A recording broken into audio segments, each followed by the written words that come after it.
It's the last stream ever. No, not ever. The last stream of 2022. It is Friday, December the 30th, 2022, 1:36 p.m. Eastern Standard Time. My name's Dave McRae, coming to you live from the VoiceMann Studios in Toronto, Canada. That is just not long enough. One more time.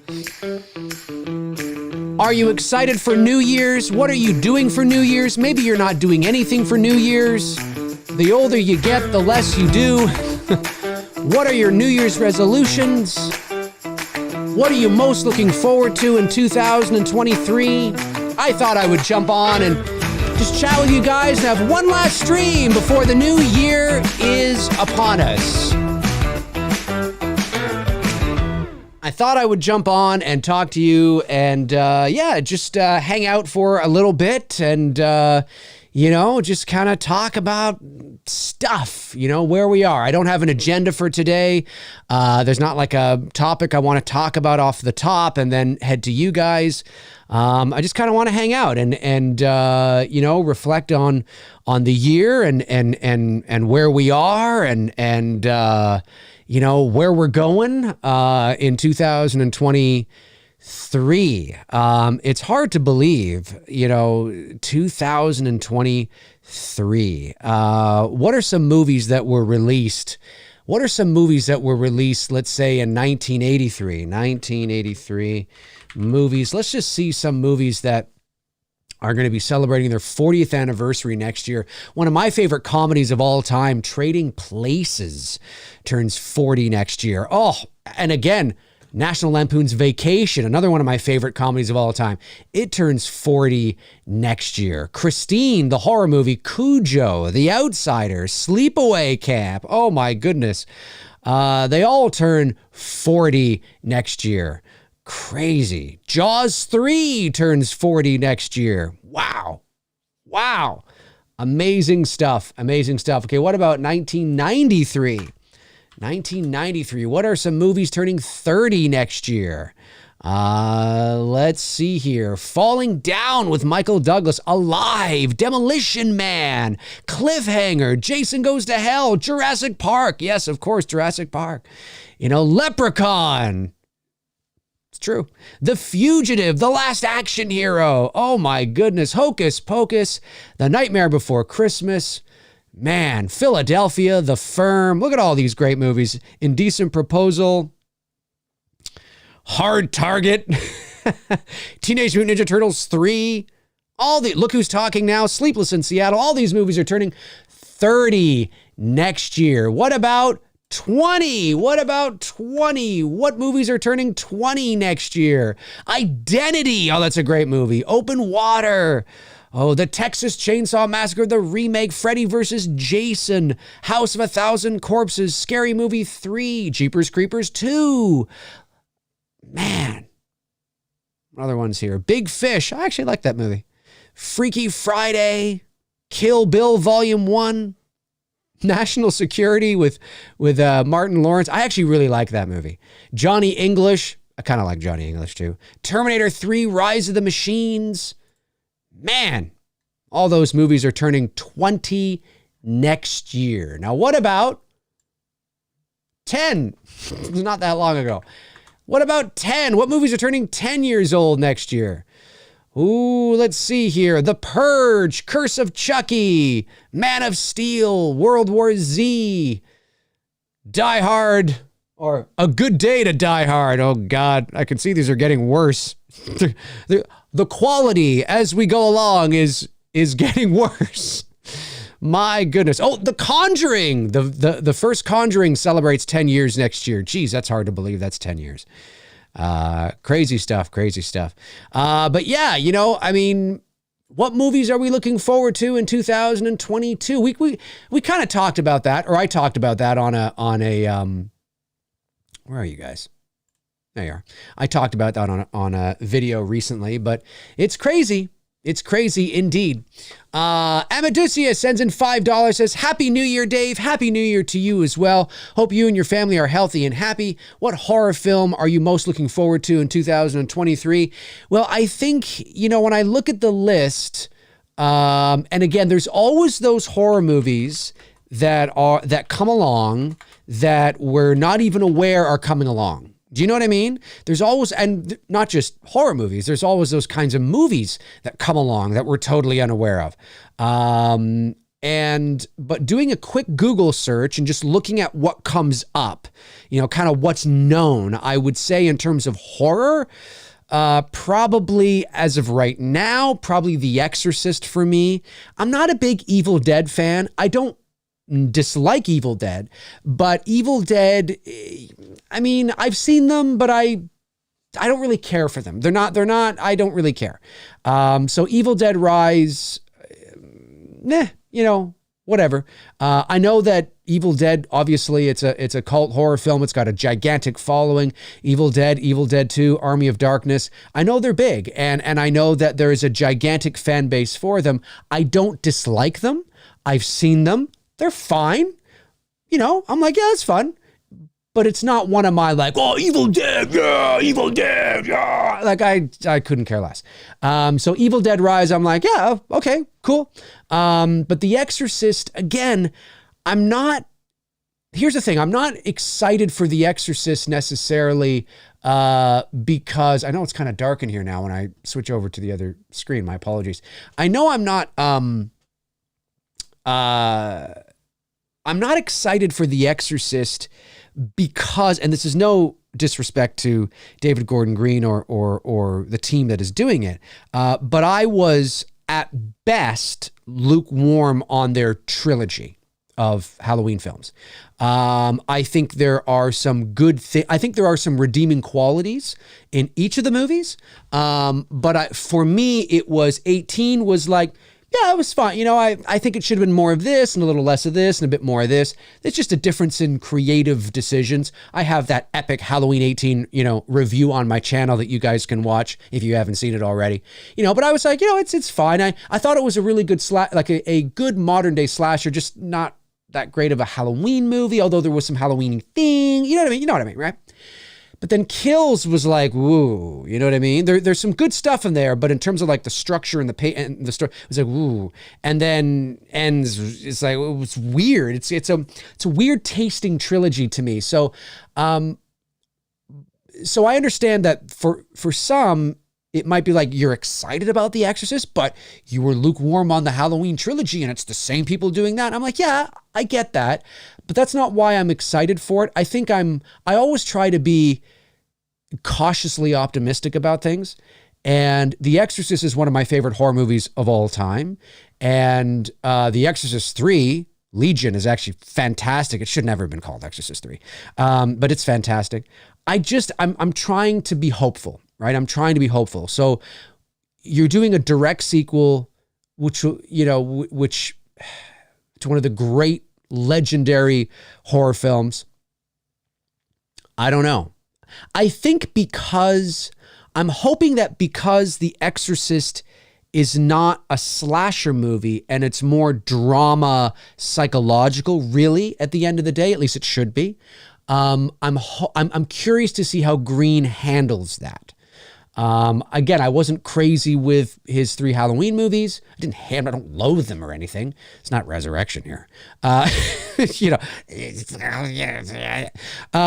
but I was lukewarm on them. So I'm curious to see on what happens with The Exorcist, and maybe this will be more in his wheelhouse. Maybe because, and again, at least it should be more about drama and character. I'll be curious to see how this plays out. So I'm cautiously optimistic. Scream, again, I'm not the biggest Scream series fan. Don't dislike it, don't hate it, but I really only like the first one. Every other movie's just been kind of a satisfactory, serviceable version of the first, you know, so I'm just like, oh, it's fine. But I am curious to see where they're going to go, you know, as I've said many times, like how, because now they're shifting focus and they're trying to really kind of make it their own now instead of just kind of what we've seen before. So I'll be curious to see how that plays out. You know, Cocaine Bear looks like a lot of fun. But like I said in the video that I posted a couple of weeks ago on my most anticipated movies of 2023, there's a lot of movies, not just horror films, but we'll talk about horror here to be specific. Once we get into the year and we start moving along, there's always that movie that pops up or that trailer that pops up that we didn't even know was coming. Like, I didn't know there was a movie called Barbarian coming this time last year. I mean, maybe you guys did, but I certainly didn't. I didn't even know there was a movie called X, you know, and I wasn't a huge fan of X. I know a lot of people just loved it. I thought it was okay. Haven't seen Pearl yet. And I thought I liked Barbarian better than X, but I didn't love Barbarian. But I liked it. I think I talked about on my last stream, I think I had said that if it were up to me, I would have chosen to make the story really just all about those two people and really play out the drama on whether or not he is or isn't a bad guy. Do you know what I mean? Because that first 15 minutes of Barbarian was great because I'm watching this and I'm like, is Skarsgård a bad? No, he's not. Oh, well, I don't know. What is it? I would have like made just that the whole film. And then eventually, I mean, obviously you have to think of things for these characters to do, obviously, if you're going to play that out for 90 minutes. But I think it would be a very compelling character study and psychological thriller just between these two. Is he or isn't he? Like, that's the question that you're playing on the audience's mind, right? And then maybe towards like the end of the movie is when she discovers this basement stairs and all that kind of stuff, you know, what have you. And then, you have whatever you want happen down there. But I liked Barbarian. I did. I give credit to the creative, to the freshness of it, to taking bold risks, to not just doing the same thing over again. And I liked it. I liked it for that. And I thought there were some genuinely creepy moments. But I had no idea that movie was coming this time last year. So there's always those, like the Night House from 2020 or 2021 or whatever it was. I had no idea that. And all of a sudden it pops up and everybody's talking about it. And I'm like, what the? So there's no doubt that although The Exorcist, because it's so mainstream, we know about the mainstream stuff, but there's always going to be those, you know, indie horror films that pop up that we don't quite know about yet, that suddenly a trailer drops in like April for like a August, September release or something. And we're like, what is this? And had I known about it, this might have been like a highly anticipated. Do you know what I mean? But as of right now, in terms of mainstream, I'd probably say The Exorcist. But we'll see. We'll see how things go. Oh, whoa, that was close. Don't want to spill the water on the old keyboard here. That was close. Thank you for the super chat. I really appreciate it. All right. Let me scroll down here. Southpaw82 says, Dave, I'm really excited for the 2023 film 65. Yes. If you've not seen the trailer, please take a look. I have seen the trailer. Yes, with Adam Driver, 65 million years in the making.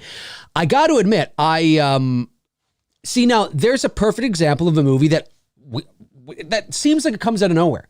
I didn't know that was coming. I mean, if I had gone to Adam, like I like him as an actor, I do. And I guess if I was a big fan of his, I would have gone to his IMDb and I would have known all the movies that he was currently in and that are coming out, but I had no idea. And this pops up onto the radar. I watched the trailer. This could have been really gimmicky. Like this could have been a really gimmicky kind of thing right off the bat. But when I watched the trailer, I was like, okay. Like this might be like a Prey situation where you're like, okay, maybe, we'll see. And then you watch it and you're like, wow, that was actually really good. Maybe because of the simplicity of it. Anytime that you can especially when we're talking about like horror movies, right? In a lot of cases, even if you're a big budget horror movie, and when I say big budget horror movie, like $20 million for a horror movie is a big budget for a horror film, depending on what it is, right? But I mean just like a bona fide simple horror film. I don't mean like horror sci-fi or horror action where things are going to go up, in the budget. I mean something like a Barbarian or an X or, like just a simple horror film. Location. You know what I mean? Like that really can make a huge difference in your horror film. And if you can if you have a story that is compelling enough to carry the length of however long your movie is, if you set it in that one location, it can be, terrific, like really good, and I know that 65 isn't necessarily one location, but it's simplified in the sense that we're just following these couple characters. They're in this kind of a scenario, and the visual effects look fantastic. I don't know if that's Industrial Light and Magic or Weta or some company that, isn't them. Obviously, ILM and Weta are the gold standard when it comes to Hollywood visual effects. And obviously, they also outsource as well. That's what they do. Because not everybody, they have to, you work on this part, you work on that part, you work on that part, right? They do that. A lot of companies here in Toronto, a lot of visual effects companies here in Toronto will work on Hollywood films under the guidance, of course, of Industrial Light and Magic. And so, I don't know who was doing the effects, but it looked pretty good. Like at least from what I'm seeing, like in the dark and the rain and stuff, I'm like, well, this looks like Jurassic World caliber dinos. Like I at least from the trailer. I mean, I'm like, so count me in. It might be kind of fun. You never know.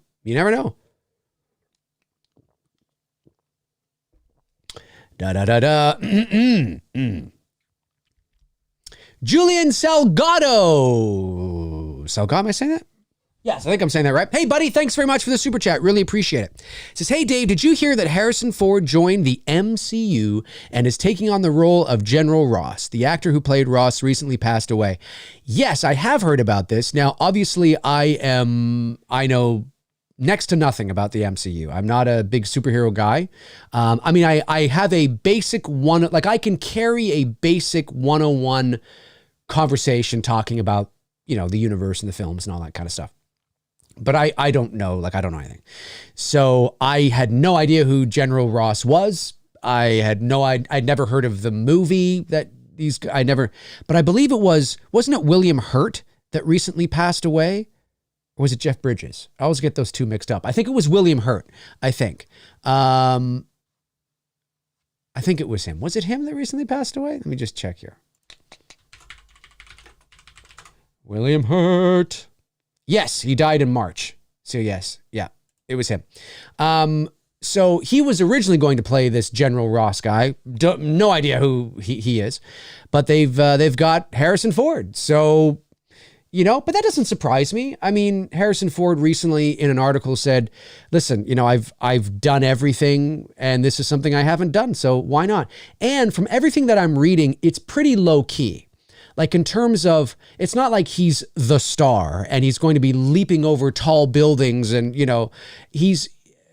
maybe you might, I don't know the character, but from my understanding, the way the character was described to me and from what I've been reading, he's a guy that comes in, does his Harrison Ford thing, blah, blah, blah, blah, and then he kind of leaves. You know what I mean? He's not going to be taking part in the action necessarily. That's my understanding. It's a perfect role for him. I don't think we're going to see Harrison Ford in any real leading action-oriented roles ever again. I really don't. I think Indiana Jones and the Dial of Destiny is his last outing as a leading man in a action-oriented role. That doesn't mean he's not going to be in a action movie. You look at this film, right? You look at 23, the TV show he's on right now. Obviously, there's a lot of drama around that, but there might be some action in there. But he's not the lead. He's one of the leads, but he's not, it's not solely reliant on him. It's an ensemble piece, right? Whereas Indiana Jones, it rises and falls on that character. And, I'll never forget when I watched him at D23 when he was on the stage. I wasn't there, but I saw the clip. He said, and I'm paraphrasing, but he said, he was talking about how, you're going to like the movie and all that kind of stuff. And he says, but this is it. He says, this is the last time I'm going to fall down for you guys. And I don't think he was necessarily just talking about Indiana Jones. I believe he meant Indiana Jones maybe in that moment, but I think he means in general too. He's 80 years old. And if he can, throw out his shoulder, rehearsing a punch. Let's not forget, it's not like he was actually in the moment and he got injured because and look, we can make fun of Ford all we want. His plane crash, yeah, I can understand you'd get injured in that, right? A gigantic hydraulic door on the Millennium Falcon coming down and shattering his ankle, that's not really his fault. It wouldn't have mattered if he was 74 or fucking 22. That would have shattered your ankle, would have shattered my ankle, right? So, it's just, that's, you know what I mean? But he's rehearsing a punch, which is my understanding, on the set of Indiana Jones and the Dial of Destiny in the summer of 2021, and he throws out his shoulder so badly that he had to go away for 2 months, have like surgery or get it fixed and have it in a sling. He's brittle, man. He's 80. He looks great for 80, and I hope I can be that good looking when I'm 80. But he's 80, and so I think that this is it for him now. I really think that, and he wanted Indiana Jones to be his last outing in this way because, it was the movie that really made him a international Hollywood star. It wasn't Star Wars. Now, Star Wars made him a household name, and then he did a couple of movies in between that and Empire, and then he did Empire. But the fact that he was able to also do another character, lead another franchise all on his own. Really, he is the lead of Indiana Jones. He's not the lead of the Star Wars films, right? He's part of an ensemble, but he goes off and he does this thing and it's gigantic. Raiders of the Lost Ark was the film that made him a movie star. And I think that to be able to go back and end, not end his career, but you know what I mean, right? Really kind of begin to wrap it up now by doing one last outing of the character that made him the star, the world global star. I think there's a lot of poetry in that. So, but yeah, I did hear about it. And it's kind of cool. Good for him. Andrew Stevens sends in $10. Thanks, buddy. And says, for the channel, here's to 2023. Love you all. Thank you, Andrew. One of my great moderators, of course. Thanks to everybody, who tunes into these shows. Like I always say, we don't always have to, for some reason I was recording that. We don't always have to agree. Right? One of the great things about doing this is we don't always have to agree. I'm just very thankful that you guys tune in, because if you didn't tune in, if nobody watched, I wouldn't sit here and do this. I would just be talking to myself. But the fact that you guys tune in and the fact that you guys still tune in, even when we're not talking about Halloween and we're just hanging out and talking movies and having fun and being silly. That's what it's all about, right? Is building that community and just hanging out and having fun and talking about what we're all passionate about. I understand that I'm a Halloween channel at the core, and that if I talk about Halloween, it's always going to get more eyeballs. And I understand there are people that have no interest in me and no interest in listening to what I have to say unless I'm talking about Halloween. But that's the reality with every channel. That's the reality of every channel that listen, there are channels that I watch. And but I don't watch them all the time. I'll only watch them if I'm interested in what they're talking about, right? You know what I mean? But then you have those that do tune in because they tune in for you, not just necessarily what you're talking about. So I just want to say that as the year comes to an end, that I again, and I think I say this at the end of every year, but it's true. Thank you to each and every one of you out there that watches, that donates to the channel, whether it's through Patreon, whether it's through super chats like this, or whether it's just hanging out and donating your time and watching. I really appreciate it. You know, I sincerely mean that. You know, I just try to be me on this channel and tell you how I feel. And, you know, there's people that are going to like you. There's people that are not going to like you. And that's just the reality of it. You know, so, but I appreciate it very, very much. You guys tuning in. It's so cool that I can just go live unannounced and have over 100 people hanging out with me. You know, I mean, think about that, right? Like imagine if we're all in a room right now. There's me and there's 110 of us. That's a lot of people. Like, you know, you put 110 people in a room. That's a lot of people. I mean, imagine having like a house party with 110 people. That's a lot of people. You know what I mean? So it's really cool that I can just be like, I think I want to just go and talk to you guys. I don't make any announcement. I just go live. And there you guys are. You're like, hey, what's going on? What's happening? Woo, party! It's amazing. It's amazing. It's really cool. I love it. I love it. You guys are amazing. Let me see here. Cinemagic sends in 20 Norwegian. Is it krone? I think I've got it. Anyway, thanks very much. Really appreciate that. And says, do you think Gremlins 3 is a good or bad idea? I don't know. You know, I mean, again, like we're in this era where we're doing legacy sequels. I mean, Jesus, I'm no different. I'm hoping to wrap up my own legacy sequel with, you know, Black Christmas. So, but we are in an era where legacy sequels are becoming a big thing. I don't know. When is Gremlins 3 supposed to come out? Are they shooting it? Have they shot it yet? Or is it just in development? Gremlins 3. No, this is 2023. There's no director. There's no cast attached either. It just says 2023. Okay, well, we'll see. I don't know what the movement is on that and whether it's, you know, how far they are into it. Gremlins obviously is the classic. I saw Gremlins when it first came out. I saw it at the drive-in back in 1984. And, you know, I can vaguely remember it. I mean, obviously in 1984, I was 5 years old. So, but I can remember bits and pieces. And, I mean, it's a classic, right? Gremlins 2, the new batch. Not so much. I mean, it's watchable. It's serviceable. It's nowhere near as good as the first one. But Gremlins 3, I don't know why. Like, do we need a Gremlins 3? Or is Gremlins 3 going to be a soft reboot remake? You see, what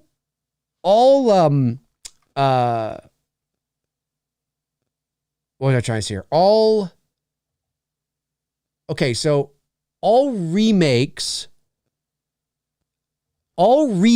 are reboots, right? So if you're remaking something, you are by definition rebooting it. But not all reboots are remakes. So that's something to keep in mind, right? So every remake, like if it's a real remake, right? Like Rob Zombie's Halloween 2007 was a remake of the original. But it was also a reboot because you're starting the franchise, or you're hoping to, at the very least, start the franchise up again, right? You're turning off the computer and rebooting it. But not all reboots are remakes.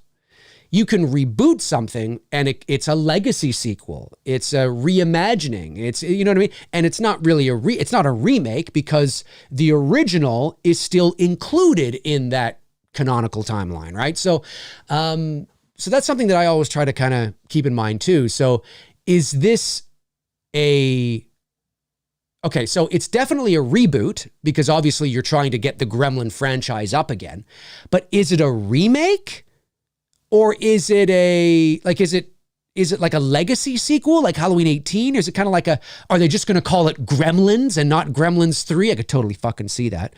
I don't know. I don't know too much about it. So I can't say that I'm excited or not excited. I I think I'd have to revisit Gremlins and then Gremlins 2 again and then kind of see how I feel. But I always like, I always like Gremlins. They're kind of cute. They're funny. They're fun. They're awesome.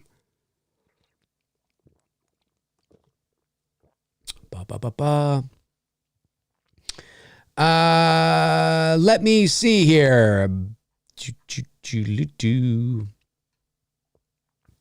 Brandon Collins says Air Force One sequel with Ford in the works. Thoughts? Okay. You're kidding, right? Obviously, I would imagine that you're kidding, Brandon. But you never know. I gotta check this out now because you never know.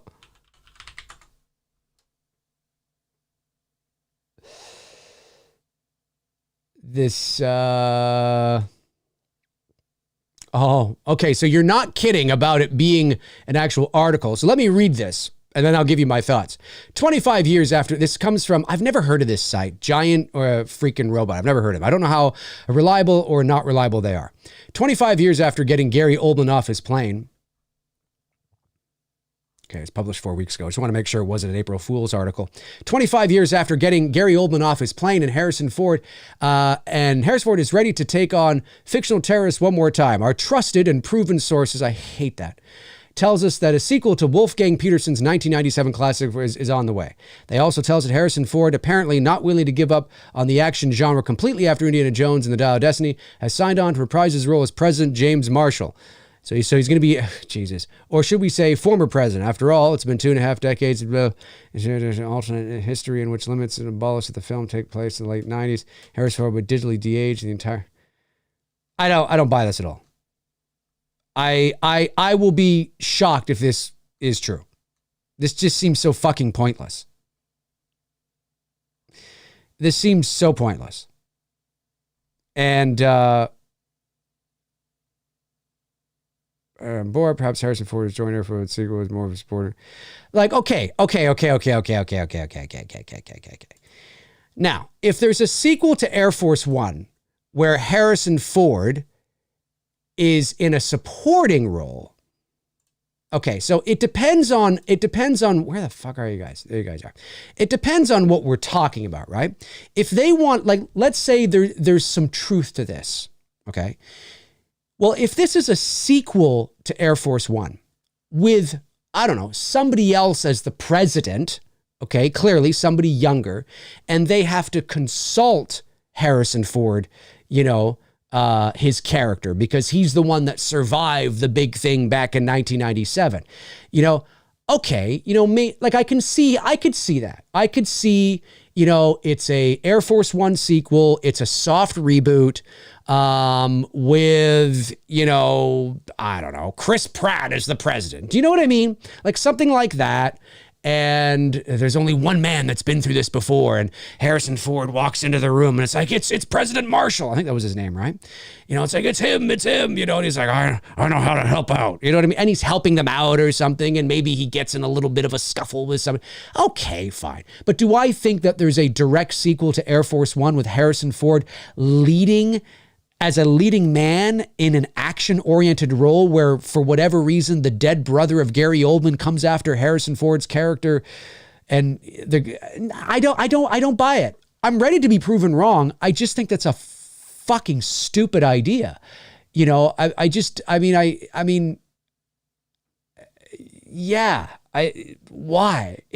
I think it's, you want to talk about, hilarious memes, why? Are they remaking Air Force One? And I put that in quotes because, it could be a soft reboot, right? Maybe the film is called Air Force One, but it's like a soft reboot, kind of sequel-ish to the original. Do you know what I mean? Yeah, I could believe that. Sure. You Americans love your America. Yeah. You know what I mean? So sure. You want to, anytime you can tell the whole America. Absolutely. You know what I mean? For sure. It sounded completely different. Oh, say can. I get it. I totally get it. but like a direct sequel to Air Force One with Harrison Ford as the lead and the only lead, and the entire central plot and story revolves around him trying to fight off terrorists again, I find that very hard to believe. Supporting role? Yeah, I could believe that. Sure. I believe that. Maybe he winds up on the plane because there's a couple of former, presidents that are on the plane. You know what I mean? They get on the plane, they're flying somewhere. I don't know. You know what I mean? Or maybe it doesn't take place in the plane. Maybe it takes place somewhere else. The first movie was on a plane. Maybe the second movie's in a building and it's like Die Hard or something. And Harrison Ford happens to be there as a supporting kind of role. Sure. Okay. But Air Force One Part 2 starring Harrison Ford. And we watch the trailer and he's like, come on! No, I don't. I'm ready to be proven wrong, but I have a hard time buying that. But that's just me. I had never heard of this story before. Oliver Mercer sends in £5 and says, I hope you have a fantastic New Year's, Dave. You as well, Oliver. And thank you for everything you do, honestly. Well, thank you for tuning in. I really appreciate it. Question for Billy, too. Would there be a perk to come on set? Yes. I mean, there will. So that is usually, though, reserved for the highest tier. And this is not new. I mean, a lot of film campaigns do this. That would probably be reserved for our executive producer tier. Now, it's important to keep in mind, and I will do a stream where I go over everything, but it's important to keep in mind, and again, this is nothing new, that travel to the set, right, and accommodations, that's not included, right? You know what I mean? What is included, obviously, is, maybe while you're there, we can get you to the set, food would be taken, care of, and maybe you're there for like a day or something or two, or something like that. But it's not something that would be like, it's not an all expenses paid trip. And the reason for that is because depending on who picks it up and where you are in the world, that in and of itself can cost thousands of dollars. You know what I mean? So there's always an understanding, and we make that very clear in the campaign. We made it very clear in the campaign last time for It's Me Billy 2. Now, unfortunately, because of COVID restrictions, Knightley Guillermo, who was one of two of our executive producers, was unable to fly up. He's just in Michigan, I believe. So he's only about a 5-hour drive away from Toronto. But he was unable to cross the border and come up for a set visit because of COVID. So the next best thing that we could do is do a Zoom call with him and his dad. And that was a lot of fun. I think we had broken for lunch and we did a Zoom call and I gave him a tour of the house, and we got, he got to speak to the actors and the crew. And I think we were on for about an hour or so, which was a lot of fun. And I showed him some behind the scenes stuff and some secret things that hadn't been revealed yet in any of the publicity. And so that was a lot of fun. But yes, so there will be, but that is reserved for the highest tier, the executive producer package, which is a package where you get everything. Like if you were to pick up the executive producer package, you get everything that's in that package plus all the other, tiers before it. So yes, but you got to keep in mind, if we were Universal, we'd be like, yeah, all expenses paid. Come on down. We'll pay for this. We'll put you up in the Hilton. We'll do, well, we can't do that though. We can't do that. So, but we can do little things when you get there. You know what I mean? Like we can, feed you and all that kind of jazz. But yes. So, but the short answer is yes, but it's a very high tier, for obvious reasons. Pumpkinhead sends in $5 and says, hi, Dave. Appreciate you as well. You made my days full of laughter. Still can't believe how Myers is dead. Have a safe, fun New Year's. Cheers. Thanks, man. I really appreciate that. You as well. I hope you have a great 2023. Yeah, he's dead. Well, I mean, he's the version of Myers that we know is dead. I mean, obviously he's not going to stay dead forever. He will be back. A new iteration of Michael Myers will return at some point for sure. Michael Parton sends in $2, says, would you see a Gremlins versus Critters movie? Would I see a Gremlins versus Critters movie? Probably not. I wouldn't go to the theater to see it. Like I wouldn't pay money to go and see that. I have no interest in that. Would I, if it wound up on Netflix, would I watch it? Yeah, maybe. I might. Yeah, I could see that, but I don't care. Like it's not, I don't care about it or anything like that. Let me see here. I think I've got all the super chats if I'm not mistaken.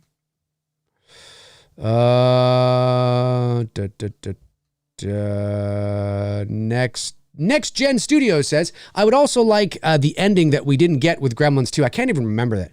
Have the Gremlins become uncontrollable and spread across the state, Fallen Kingdom style. End montage of of them interrupting news reports. I remember, like I've seen Gremlins way more than I've seen the new batch. I haven't seen the new batch probably in 30 years, like probably since I was a kid. Because it came out, like 91 or 2 or something like that. It came out when I was like 13 or something. And I remember watching it at home.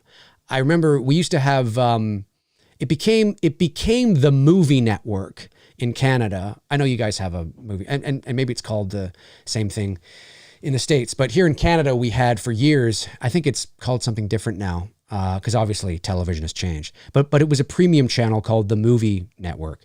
But in the 80s, it used to be called First Choice. And in the 80s and early 90s. And I remember First Choice is where I first saw Die Hard. And it's where I saw a lot of films when I was a kid, because we subscribed to First Choice. And Gremlins 2, the new batch, I remember that's where I first saw that. That's where I first saw Poltergeist 3 as well. I used to tape them as well. I used to put in a VHS tape and tape these movies that were coming on. And obviously you had no control. It's like, it wasn't like, it is today where you have this broad selection. You get to choose. You just watch whatever is coming on, and I used to love it because I wouldn't know what was coming on. And there would be like this intro where it would tell you whether the movie was going to be action, comedy, or horror or drama by the little animation that they would have. And for to tell you that the movie was going to be a comedy, there would be like this little animation before the film where it showed like a stage and a microphone, and then you'd hear like an audience laugh. And that would tell you that, oh, I'm about to watch a comedy. And then with horror, I think it was something like a window, and you'd hear I think you'd hear like creepy music and like a bat fly by the window or something. It was just First Choice's way of letting you know that the following program is this kind of movie, And I'll never forget, like whenever I'd see like that horror animation, I was like, oh yeah, What is it? Because you didn't know, right? You had to look in the TV guide or no, actually, I don't even know if the specialty channels were in the TV guide. I don't think they were. Maybe you just had to just go on a whim. I'm trying to remember. Anyway, it's been so many years, I have no idea. Okay. All right. Last super chat was that. I think I've got all the super chats. Oh, one comes in. Oh, there's one. Michael Parton sends in $2. Thanks, man. Oh, excuse me, sends in $10. Thank you, Michael. Says, horror films looking forward to next year are Megan, Knock at the Cabin, Scream 6, Evil Dead Rise, Insidious, Fear the Dark. Oh, is that what it's called? Insidious Fear the Dark? I didn't know that. I didn't know it had a subtitle. Last Voyage of the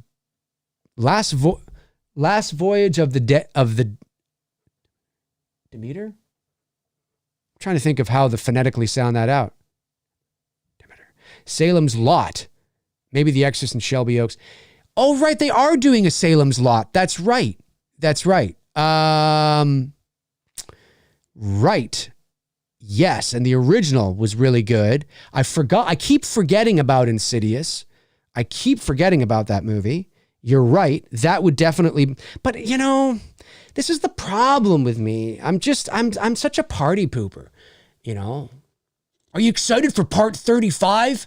No. Why? Because it's part 35. Listen, I don't want to suck the joy out of anybody's fandom.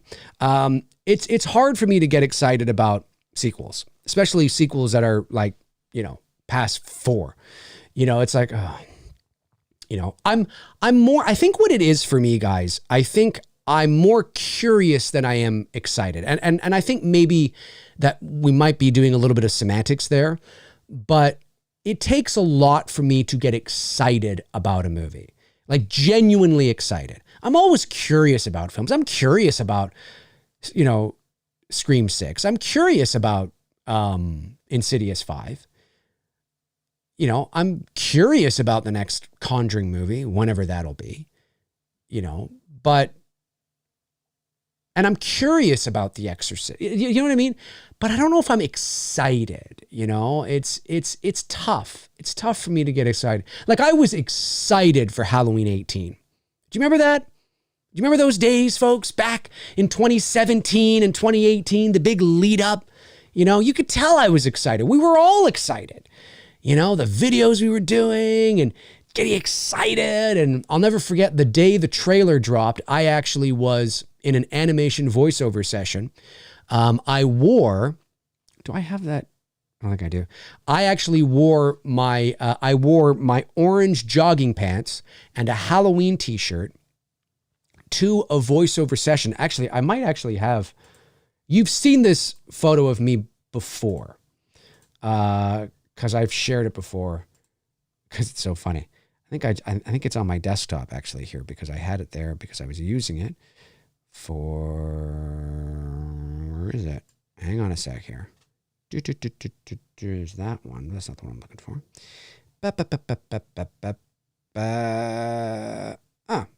Weird. Okay. Maybe it's in here. Yeah, there it is. So this one here, you've seen this photo before of me, right? I've shared that before. Well, that picture, that picture right there is from the day that the Halloween 18 trailer dropped. I wore orange track pants. You can't see them in that photo, but I wore orange track pants and that Halloween t-shirt to a voiceover session. I was doing some animation, and I think it was either for Fireman Sam or Doki. It was one of those two shows I think I was doing it for. But I also remember rushing home after that, because the trailer had dropped and I wanted to do a trailer reaction. And I did, but it was exciting, man. It was really, really exciting. I don't know if I've ever been, I'm excited for Indiana Jones, The Dial of Destiny. I still haven't seen Avatar 2 yet. I've got to get out and see that. I am excited for that. But Megan's, I'm curious. I'm always curious with horror movies, and I think it's because I've been burned so many times that I don't allow myself to get genuinely yeah, woo! I'm not saying that I have to, but inside, I feel that inside. I'm like, oh, I'm so fucking excited. I don't allow myself to be that way anymore. It's because I've been burned so many times, and most horror movies are dog shit. Most, not all, but most horror movies, especially because there's always a formula and, and I don't know. It takes a lot to, I realize, I totally understand and realize what I'm saying is like a party pooping, you must be fun at parties kind of moment. I understand that. But I guess maybe I overthink it, but I'm apprehensive a lot, Now that doesn't hinder my enjoyment. That doesn't, when I watch a movie, I have the ability to just put all my expectations aside and just take it for what it is.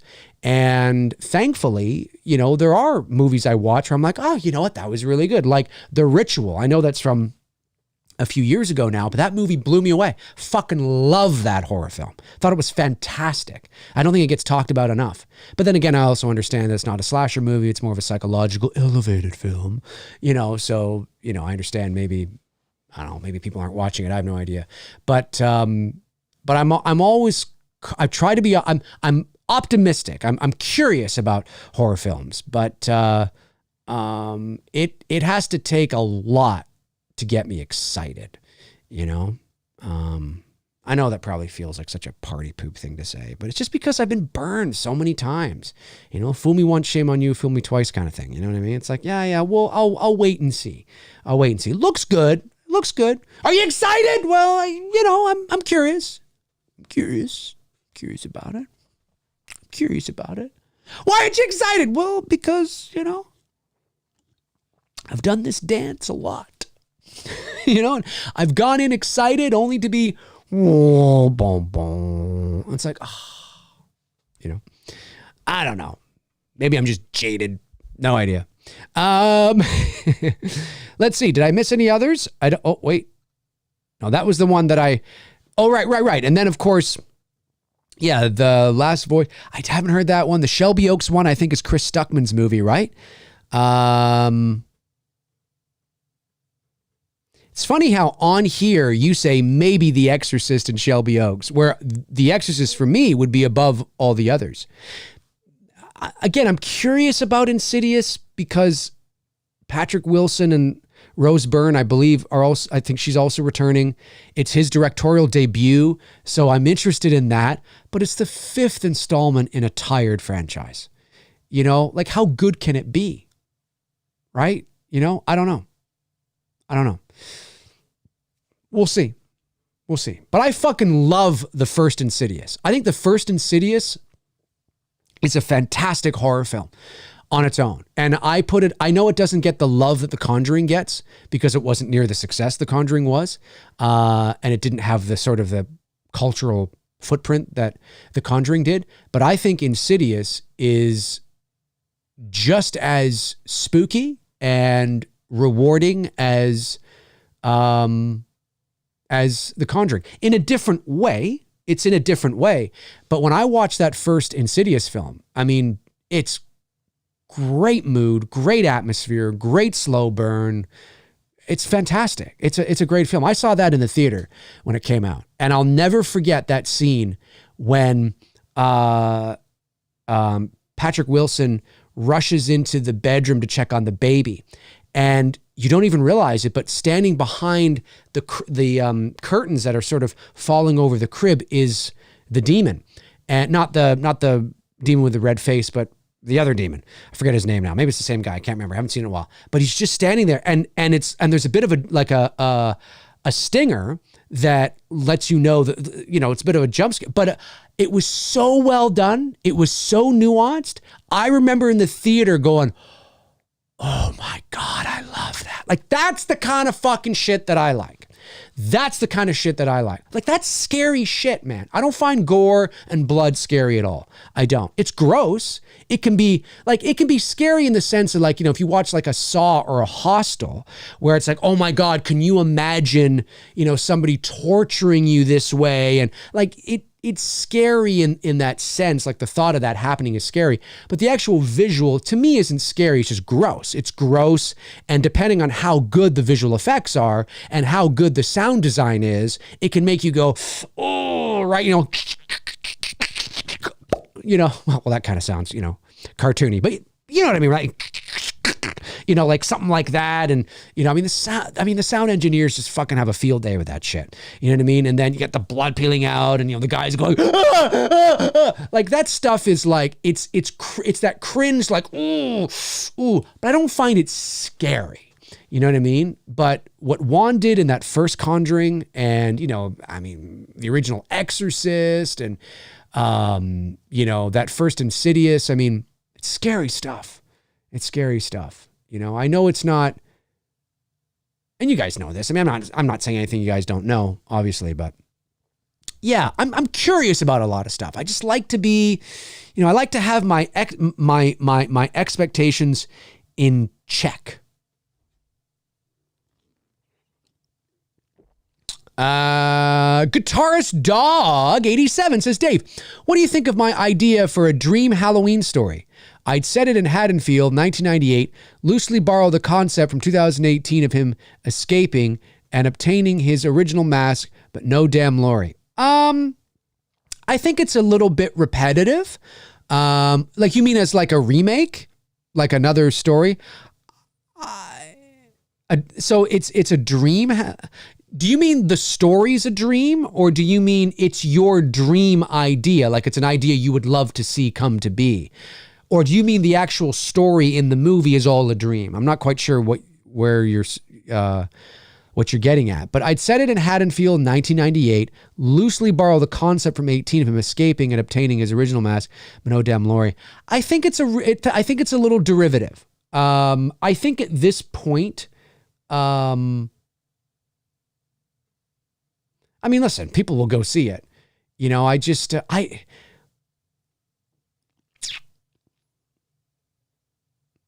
don't know. I've said this before. I just feel that when it comes to Halloween, we have to, in my opinion, we just need to let it marinate for a while. And again, I understand I'm thinking about this from maybe a different perspective than the average fan, but I look at this and I go, like, you guys know me. You guys know that Halloween is my favorite horror movie of all time. Always has been, ever since I was a little kid. Always will be. It's my favorite horror movie, the original. You know that I love Halloween 2, right? Not as much as 1, but I appreciate that double punch if I feel the need to watch both, right? You know that I like Halloween 4, and you know that I love that ending, and you know how and there's redeeming qualities in the other Halloween films that I can find, but by and large, my enthusiasm for the Halloween films really stops at 4. And I'm not saying 4 is a great movie or anything. I'm just saying that that's kind of where it stops for me. 5 I don't like. I think 6 is better than 5 in the sense that it feels more like Halloween. I think it's got better fall atmosphere, and Loomis I think is more tolerable in 6, even though you hardly see him. But the story is what ruins it at the end of the day. And then H2O I'm not a fan of. Resurrection I'm not a fan of. Rob Zombies, and then we get into the new stuff, right? So you guys know me. You know where I stand. I adore I adore talking about the series, and I always want a Halloween movie to be great. But I just feel that it's done. It's diminishing returns at this point from an artistic perspective. Now, you remake it. I mean, obviously it's going to make millions of dollars, but from a artistic story perspective, it feels like it's diminishing returns, and it's just kind of stale. It's just stale. Now, I like your idea in the sense of like no Laurie. That's interesting. But for me, I think that's why Tony and I, like I said, on an episode of Two Dudes, and it's not like you have to agree with this, but hopefully you see kind of what we were trying to do. We had that film noir idea where you remake Halloween, but you set it in the 50s. You set it in a time where, the last decade of the nuclear American family, before the 60s, before the Vietnam War, before the sexual revolution, kind of right in the cusp of the, the rock and roll boom. Really that last, sort of family decade, and, you tell a story about, and you have a Loomis character, but he's not a psychiatrist. He's a detective from Chicago. It's a black and white movie. He comes to this little town of Haddonfield. He's got a trench coat and a fedora, and it's this film noir, gritty kind of movie with deep shadows and dark, rich blacks, and it's scary, and he has to investigate these series of murders all leading up to Halloween. And you can have like a Judith in there, but Judith is she's part of the story. She wasn't killed in 19, like you tell the story, like a similar version of the story, but you're reimagining it basically is what you're doing. You're reimagining it. Now, that doesn't mean the movie would be good. It doesn't mean that you would like that idea. But for me, if I actually found out that they were actually doing something like that, that would get me excited. That would get me excited. That would excite me way more than they're just remaking Halloween again and telling that story again. But this time, instead of it being 1963, it's 1993. And instead of it being 1978, it's 2008. And like, you know what I mean? Like but that now, my unenthusiasm for that doesn't mean that the movie wouldn't be great. It wouldn't work. I wouldn't watch it and go, holy shit, this is really good. That, of course that can happen. But just based on paper, if I was to hear that, Malick has struck an agreement with, I don't know, Warner Brothers and they're going to do Halloween and this time they're going to do it like this, I'd be like, oh, fuck. I'd have no enthusiasm for it. I'd be like, really? You know what I mean? But if I heard that they had struck a deal with like A24 and they were going to make this gritty film noir, this old school Halloween film set in the 50s about this little town, and about this cop that comes from the big city to investigate and think of the horror you could do in that. Oh my God, and the mood and the atmosphere, and you could have thunder and rain and lightning, and you just make the film all black and white. Maybe you shoot the film on 16 millimeter. Oh, don't shoot it on 35, shoot it on 16. Oh, dude. I mean, you can shoot it on 35, but imagine 16 mil. Like, that's what I'm talking, like, that shit excites me because it's different. It's not just doing a version, like it's not so closely tied to what we've already seen before. Do you know what I mean? And that excites me. It doesn't mean it would resonate with an audience. It might fucking get released and Halloween fans are all, and then it fails. Maybe it does.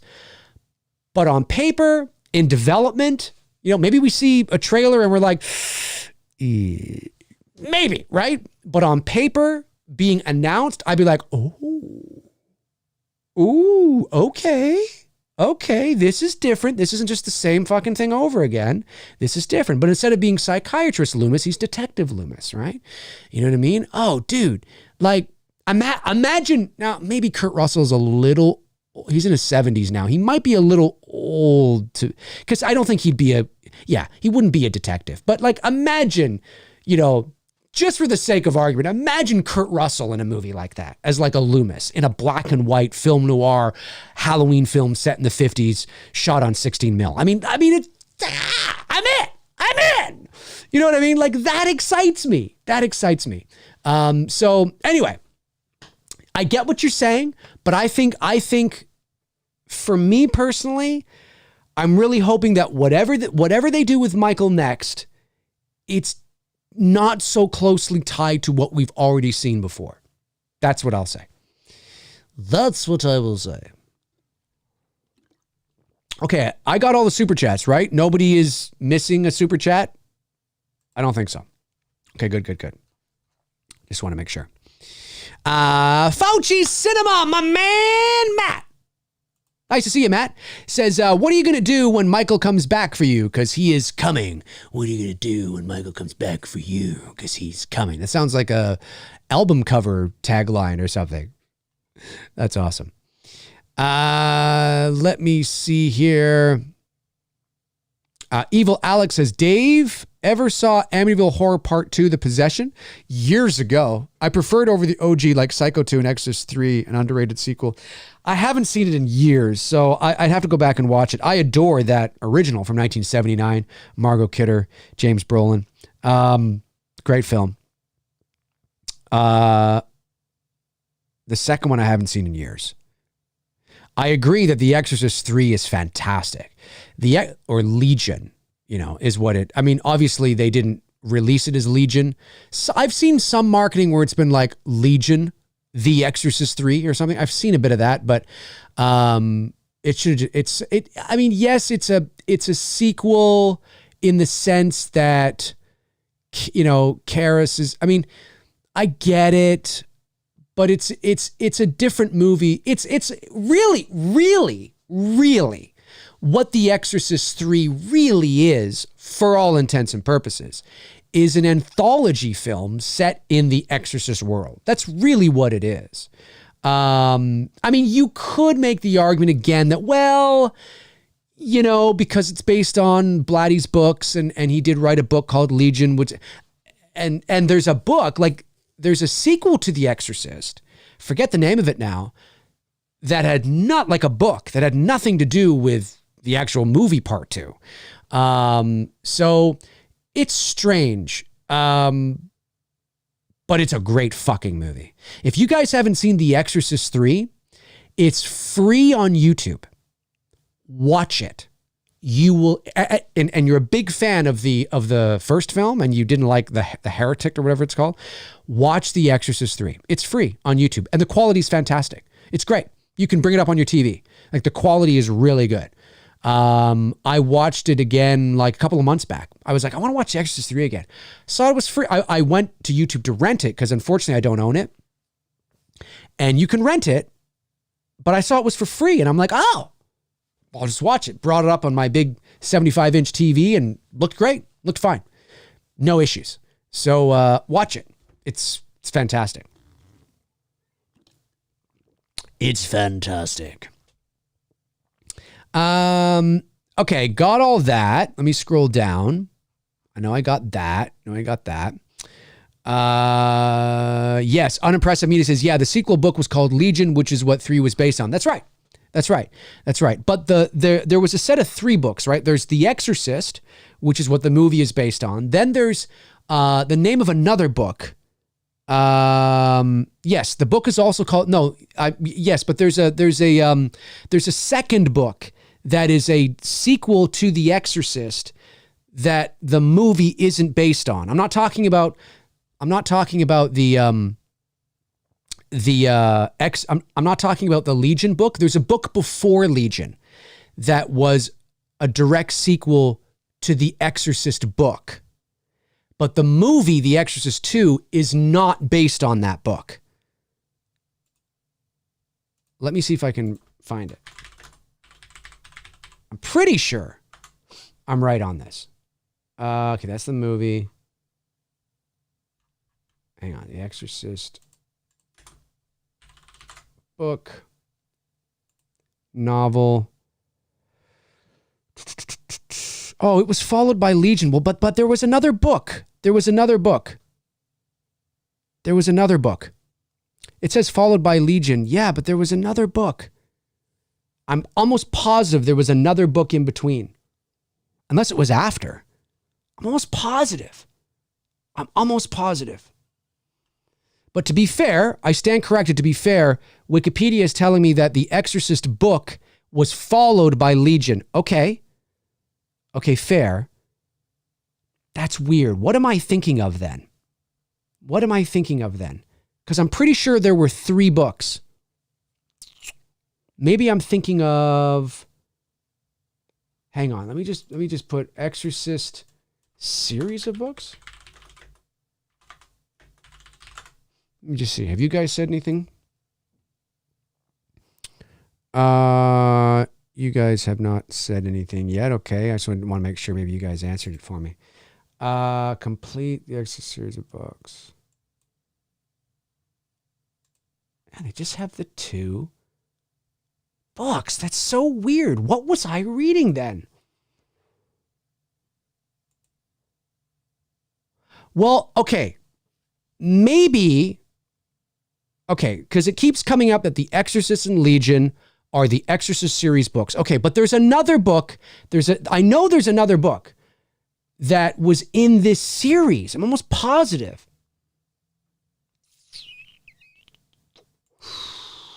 Let me just see. Inspiration, achievements, adaptations.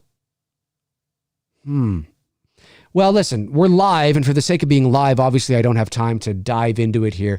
Maybe somebody in the chat will let me know. Maybe somebody watching after the fact will let me know the name of the book that I'm thinking of and how it connects to The Exorcist, or how it doesn't connect to The Exorcist universe. You are all correct, though, that yes, obviously Legion is the book. Legion should have been the name of the movie as well, but obviously they didn't want to do that because they thought that The Exorcist would bring in more dollars in marketing, obviously. But I'm positive there's another book. There's another book that Blatty wrote that is part of like that may not have anything to do with The Exorcist but it's part of like the series. There's something I read not too long ago. I'll figure it out. Eddie Chase sends in $4.99, says, if you were writing Scream 6, who would you kill off and what would you do different from prior ones? New tech, new rules, kill off Gail, the sisters. Oh, geez, that's a lot of questions, Eddie. If I was writing Scream 6, who would I kill off? Well, I would kill off Gail for sure. Because, you know, you're transitioning now. So it's important that you don't have any lingering baggage. New tech, new rules. You have to be careful with that because you don't want to alienate or remove. You don't want to alienate or remove the DNA of what a Scream movie is. So it's a bit of a balancing act. I mean, you don't want Ghostface to get too techie. You know, I mean, him just picking up a gun and shooting somebody, that makes an audience go, oh, that's interesting. And so if if something as simple as a gun can do that, then you can only imagine what something, you know, real out there and real modern or technical or technological or, you know, would do. So I think we have to be careful with how far we push it. At the end of the day, it's a Scream movie and people come to watch Ghostface kill people. So now you can figure out different and new ways. I think really rather than what he uses to kill people with, like an object, I think you just find different ways to kill people, you know, new and inventive ways for them to die rather than what necessarily they're being killed with. You know, maybe one falls off a building or something. I don't know. Something like that, I think, is what I would probably, I'd probably do. I'd probably focus on that. But you know, again, you don't want to stray away too, like you don't want to make arbitrary rules, right? Because even though I'm not a big fan of the series and I really don't like that first movie, the one thing that the Scream films have done well is that they pay attention to the pulse of the horror genre where we are currently, right? It's always sort of a meta, self-aware, you know, deconstruction of where we are now.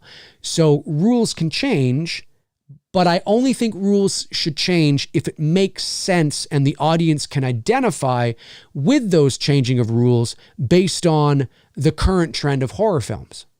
Do you know what I mean? If they're just arbitrary rules, then I think that sort of defeats the purpose. Because I think what makes the Scream universe work well is that they abide by a set of rules. There are things that the killer can do and the things that the killer can't do. Now, obviously, in a real life situation, they'd be able to do anything they wanted. But because the shtick of Scream movies is that it's a horror movie within a horror movie, essentially, there are certain rules that, you know, like a killer coming back to life at the very end and having to shoot him one more time. You know what I mean? Well, that's a cliche and a trope you see in a horror movie. So that's something that they put into the film, right? So it's a very self-aware deconstruction of the rules of a horror movie within a horror movie. It's very weird. It's meta. And so I think we still have to pay attention to that, you know, but if the current trend, the current pulse of how horror movies and how rules of horror movies have evolved, as long as we stay within that sandbox, then I think anything's game, right? But the second you step out of that and you show an audience something that doesn't make sense or something they've never seen before in terms of rules and what's possible, you're going to lose your audience. And they're going to go, why would Ghostface do that? Or that doesn't make any sense, right? Do you know what I mean? So that's what I would say to that. That's what I would say to that. Kevin L sends in $1.99. Thank you, Kevin L. Says top 5 Gene Hackman movies. Kevin, great question. Great question. Oof. Top 5 Gene Hackman movies. Oh, dude. It's tough. I mean, you go all the way back to The French Connection, you know, Enemy of the State. You know, there's so many. The Firm. I mean, Jesus. But you want to, I don't know off the top of my head, but you want to know my favorite Gene Hackman movie is a movie that I don't think gets enough love. I don't think it gets enough love. It's a movie that I absolutely love. It's from the early 90s. It's an early 90s suspenseful thriller. It is called Narrow Margin. Have you guys ever seen Narrow Margin? It is essentially about this woman.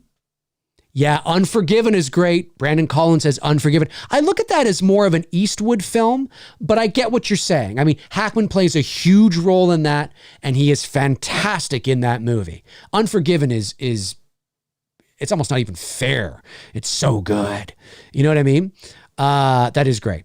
But Narrow Margin is about this woman who witnesses a murder, and she flees to Canada, up in northern British Columbia, to this cabin or whatever. And Gene Hackman plays this, I think he's an LA cop, or, whatever he is, or he's an investigator, or he's a DA, or I forget what he is now.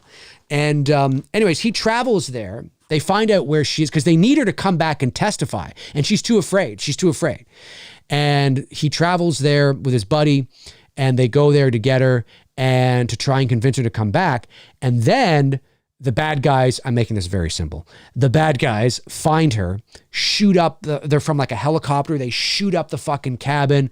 The buddy that Gene Hackman was with, he ends up dying. So now Hackman and the woman are on the run. And they flee, they jump into a truck, they're driving through the woods and shit, they get to a train, and the whole movie basically takes place in the train. But what's really cool about this is they get to a train, and they got to get to a city with a large enough city with an airport. Well, the closest city is Vancouver, which is like a couple of days trip still, or something like that. And so now Hackman and the woman and these two bad guys are on the train. They know what she looks like, but they don't know what Hackman looks like. So Hackman almost, No, I'm sorry. It's the other way around. They know what Hackman looks like, but they don't know what she looks like. I think that's what it is. Or it's the other way around. Anyway, it's a really cool, there's great moments between Hackman and the bad guys, and it's a great thriller. If you haven't seen, yes, it is. Unimpressive Media says Narrow Margin is also a remake. Indeed it is. But it is a great early 90s thriller. One of my favorite, if not my favorite, Gene Hackman movie. Love the film. Let me see if I can get an image of it. 1990. Yeah, 1990. That's right. 1990. So, it says a Los Angeles deputy district attorney, so I was right, is sent to protect a woman who accidentally witnessed a mafia murder. I wouldn't say that he's necessarily sent to protect her. I don't think he was sent to protect her. I think he was sent to convince her to come back. But he ends up having to protect her because shit hits the fan. That's my understanding. Oh, directed by Peter Hames. Yeah. Okay. Yeah, it's a great film. 1990, Gene Hackman, Ann Archer, that's it. Ann Archer, J.T. Walsh. He sadly passed away in 1998, shortly after the making of another one of my favorite fucking movies, period, is Breakdown with Kurt Russell. Have you guys seen Breakdown with Kurt Russell? Fucking love that movie. That is one of my favorite Kurt Russell movies, period. Love that movie so much. Such a great film. But yeah, watch Narrow Margin. Watch it tonight. You'll love it. Again, I mean, it's a 1990 movie. It's dated, but it's really good. You'll like it. It's really good. Like Hackman's great in, he's one of those actors that is just great in everything he's in. He's fantastic. He's so good. And Breakdown, if you guys haven't seen the Kurt Russell movie Breakdown is awesome. It is an amazing movie. I fucking love that movie. And I had a chance to go see that movie for free in the movie theater when it came out. My dad got me passes and I didn't end up going, and I forget why. I don't know why we didn't end up going, but I'll never forget it because I remember seeing the Paramount Pictures logo on the pass. My dad obviously was a media guy, so he obviously got free passes. I don't think he seeked them out. I think somebody was just like, "Hey, Earl, I got these passes. You want?" He's like, "Oh, I'll give it to my son or whatever." And he gave them to me. And then I was thinking about going with like Bruce or, one of my friends or whatever. And we never did. So I didn't end up seeing Breakdown until it came to VHS, and I rented it. And I was like, "Oh my fucking, it's great. Great." Like, it is a great thriller. It's one of my favorite movies. Like, I would probably put Breakdown in a top 20 for sure. For sure. Maybe it might slip into a top 10. Maybe not. There's a lot of great movies I love. But I could totally see Breakdown in a top 20. Oh yeah. For sure. It's fucking great. Oh, Jake, you've got to check it out. If you love Kurt Russell and you love like real good suspense thrillers, watch Breakdown. You will thank me. I'm telling you, you're going to thank me. If you don't like Kurt Russell and you don't like suspense thrillers, well, then don't watch the movie. But if you love suspense thrillers and you love Kurt Russell in like a high intensity suspense thriller kind of role, watch it. You're going to fucking love it. You're going to fucking love it. Yeah, see? Mr. Jackson is like, awesome movie. It is. It's so good. It's so good. It's so good. Yeah. Brandon Collins, like The Package with Hackman and Tommy Lee Jones is also great. Directed by Andrew Davis, Under Siege the Fugitive. I remember The Package. Haven't seen that in years, but I remember it. Yep.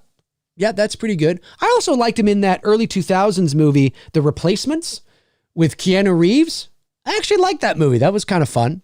I think he was the coach, right? Was he in that? I think he was. He was the coach, if I'm not mistaken. Yeah, it was really good. It was really good.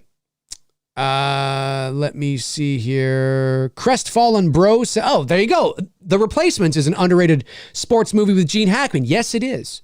I think I saw The Replacements in the theater when it came out because I think it was the year 2000. And it was probably the summer of 2000. So I was, hey, Google, when did The Replacements come out? Tell me the date. August 11th, 2000. Yeah. So I would have been home from college and I would have gone to the theater to see that. So I was probably with like my buddy Evan or Brian or Bruce even. I don't know. But yep. So I remember seeing that in the theater. And I love What Lies Beneath. Have you guys seen What Lies, speaking of the year 2000, have you guys seen What Lies Beneath? I mean, I know it's kind of a movie that everybody's seen by now. But if you haven't seen it, maybe you're a bit younger and you haven't seen it, Harrison Ford, Michelle Pfeiffer, directed by Robert Zemeckis. I know Robert Zemeckis as of late hasn't really had, hasn't had the greatest track record in terms of movies. But regardless of what you think of Robert Zemeckis now, Robert Zemeckis is a legendary director. The Back to the Future trilogy, Who Framed Roger Rabbit, Romancing the Stone, Castaway, Contact, Forrest Gump, and What Lies Beneath. So I know he's been batting poorly as of late, which is too bad because he's a fucking amazing filmmaker. But What Lies Beneath is a fantastic suspense horror thriller with Harrison Ford and Michelle Pfeiffer, year 2000 as well. If you guys haven't seen that movie, which I'm mostly certain you all have, but it's great. Yeah, Brooke Scarlett says What Lies Beneath is a great one. It's great. I saw that movie in the theater too when it came out. That was great. And that was a big success. It made like 155 or 156 million bucks at the box office. It was a huge success. Bump of the Night Studios says there's a movie called Watcher on AMC. It's really good. Stalker movie, suspenseful. Probably my favorite 2020 movie so far I've seen. Yes, that's a movie that I was talking about the other day on my stream on Tuesday, I think it was. I haven't seen it yet, but when I saw the trailers, I was like you, buddy. I was like, I want to see this movie. You know what I mean? It's my kind of, I love that kind of stuff. Those are my kind of, again, it's not that I can't appreciate the bloody slasher movies. There's always a place in my heart for those kind of movies. But I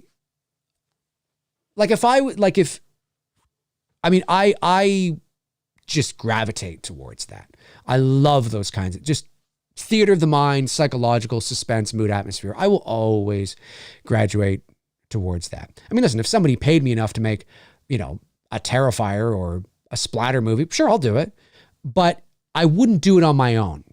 Do you know what I mean? Like if it's not something that I would like, I myself am inspired to do a movie like that. If somebody wanted to pay me a lot of money, to direct a movie like that, sure. Okay. And if I like the script and I feel, whatever, yeah, it might be kind of fun.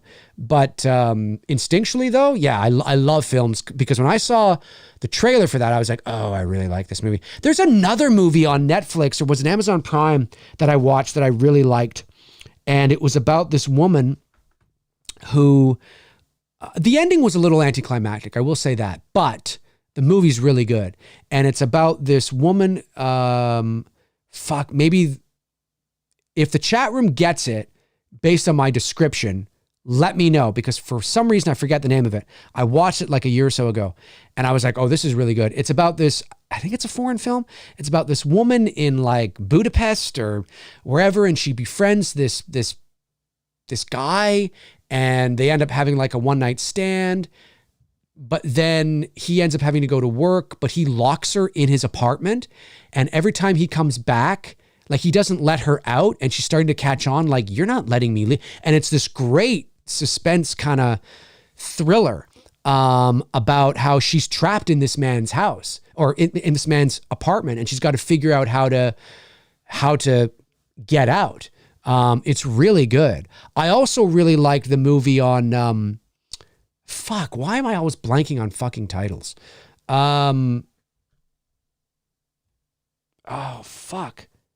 It's on Netflix right now too. I'm always blanking on fucking titles. I don't know why. It's frustrating. Do you guys know what that's called? That movie? Let me just Google movie woman trapped in man's apartment. Let me do that, see if it comes up. It'll probably come up. Yes, there it is. Berlin Syndrome. That's it. So it was Berlin. It wasn't Budapest. Berlin Syndrome. Have you guys seen it? It's got 76% on Rotten Tomatoes. It's called Berlin Syndrome. Berlin Syndrome is a 2017 psychological horror thriller based on a 2012 novel of the same name. The film follows a young Australian photographer who travels to Germany where she meets an attractive young English teacher. Waking up after a stormy night of passion with him, the photographer is suddenly taken hostage by her would-be lover. I liked it. I thought it was really good. Some really nice moments of suspense. And again, the ending was a little anticlimactic for me, but the rest of the movie was so strong, I was like, it's good. Like, it's really good. So if you guys haven't checked out Berlin Syndrome, check out Berlin Syndrome. It's really good. Really good. Let me just close some of these tabs here. I have so many tabs up right now. Oh my God, I have so many tabs up. There we go. Yeah, check out Berlin Syndrome. It's good. I liked it.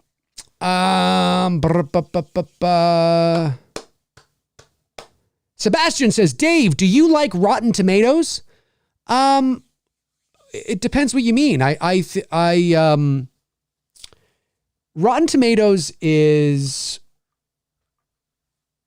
I don't want to get into a big discussion about Rotten Tomatoes. Let me just say that I think Rotten Tomatoes gets a bad rap for a couple of reasons. Number one, I think the vast majority of people misunderstand how Rotten Tomatoes works. So, for example, and this is my understanding, and I stand to be corrected, but whether a critic likes a movie or not is not based on their score. It's based on a question they get asked when they're about to do their review. Did you enjoy the movie or not? That is why a 6 out of 10 and a 10 out of 10 are the same thing. So I can say I enjoyed the movie and a big red tomato will appear beside my name. But if you look at my score, it might say 2.5 out of 5 or 2 out of 5 or something. And it's like, now, generally speaking, if a reviewer gives a 2 out of 5, they didn't enjoy the movie. But I have seen instances of that. And you might say to yourself, well, that doesn't make any sense. That's because it's not based on, it's based on other factors. And there have been people that have, when you get so many people on there that are, see, being a movie reviewer, there's a difference between a critique and an opinion. And I think there are movie reviewers that do a really good job at critiquing a film, like really critiquing. I don't mean criticizing it. I mean critiquing it. So taking the film for what it is, taking factors of the context of how to look at this movie, how to look at the movie within the context of its place. And then there's opinions, right? Whether or not you like the movie or not. But whether or not you like the movie or not is not a critique of the film. Saying I didn't like the movie, that's not a critique of the movie. That's an opinion, right? There's a difference between a critique and an opinion. And there are some reviewers, and they're usually, like Roger Ebert was fantastic at this. He gave real great critiques because he understood story structure. He understood filmmaking. He understood, the art of filmmaking, right? The art of composition and pacing and structure and development and all that kind of stuff. He understood all that. And when you have a real understanding of the knowledge of film and the knowledge of filmmaking, I think it only makes you a better film critic. Because you can look at something and go, well, I didn't enjoy the movie, but Jesus Christ, they did a really great job at this, and this. Maybe the movie didn't work for me as a story, or maybe the movie didn't work for me because of this or this, but I have to look at that's what a real film critic is able to do. I think today we have too many opinions on how, it makes someone feel like it's too subjective, right? Critiquing a movie can be subjective, but there's some objectivity in a critique because we can quantify it, depending on what they're critiquing. It's not a hard science, but I will just say that I think Rotten Tomatoes is a good thing, because I think there are critics on there that I've read that give a fair shake. And then there are critics on there that I think that have no idea what the fuck they're talking about.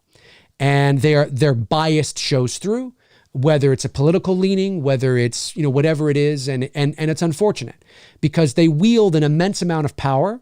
And there are people that I read, where I'm like, this is just a hit piece. Like this is not a critique of the movie. I'm not reading an objective professional critique. I'm reading somebody that has their knickers in a twist because the movie was made, or like whatever it is. And because they are a Rotten Tomatoes critic approved, they get to have an effect on it, right?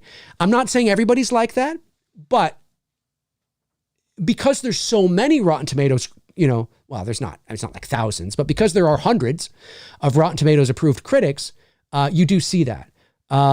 So there's good and bad. I think it's great that Rotten Tomatoes was finally able to, the audience score that you see show up is only verified. Now you can actually look at the unverified score But the verified score is the only one from the audience that shows up when you go to Rotten Tomatoes. So these are people that have been able to prove that they went and actually saw the movie, either through a ticket stub or a receipt or like what have you. Because obviously Rotten Tomatoes, like IMDb, is prone to review bombing, and people and trolls get their fucking panties in a twist, and they just hit, one, down, shit, just because out of spite. That's what they do, right? So now trolls and review bombers are still doing that on Rotten Tomatoes, but it's not showing up when you go to Rotten. Now you have to actually go and look for the audience score, which also includes unverified. But if they're unverified, they can be from people that didn't see the movie, that just didn't see it and just don't like it and hate it and just want to make their, you know what I mean?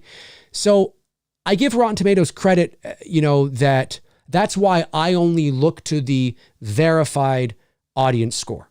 Because at least, I mean, it's not 100%, but at least it's something that can give us a bit of a higher probability to know that these are the people that actually, we know that actually saw the movie, and not, Billy Bob, who's just got his fucking panties in a twist because, he's upset that they're making a remake to his favorite movie or something. You know what I mean? That's why IMDb scores, you have to take them with a grain of salt.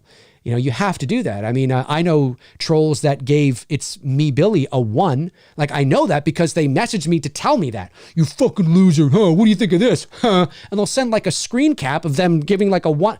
Like you just, you know what I mean? So you have to take these things with a grain of salt. It happens to everybody. So I like Rotten Tomatoes because I think there's good there, but I think it's important that I think if you're going to lean heavily into Rotten Tomatoes and reading the scores, we have to understand how the review aggregator works. Understand that. And I could be a bit off on that, but my understanding is, again, it's not like they just, like I believe the reviewer is actually asked the question, did you like it or did you not? And they can give a score of 6 out of 10, but a tomato will show up, right? But then above them, you'll see somebody with like a 9 out of 10 with a tomato. And it's like, well, one's a 6 and one's a 9, right? Where's the nuance? Like, you know what I'm saying? But that's because the person who gave it a 6 was asked, did you enjoy it? And they went, yeah, I did. And there comes the tomato. I think it's something like that. Now, if there's any Rotten Tomatoes approved critics that are watching this, feel free to comment below and let me know maybe if I'm a bit off or I'm kind of on the right sort of direction. But we really need to understand how it works. And also too, you can't have your cake and eat it too. So if you're somebody that doesn't give a shit about Rotten Tomatoes, then don't give a shit about Rotten Tomatoes. You can't give a shit when it bodes well for you. No. Rotten Tomatoes either matters or it doesn't. And I see so many fans, that's the groupthink confirmation bias that, we tend to live in on the internet, where Rotten Tomatoes is shit when it's something they don't like or they do like and whatever. But then all of a sudden, Rotten Tomatoes is a wonderful thing when they give praising reviews to No, wait a minute. You say you don't like Rotten Tomatoes. You say you don't give a shit about Rotten Tomatoes. Then don't give a shit about Rotten Tomatoes. You can't selectively give a shit.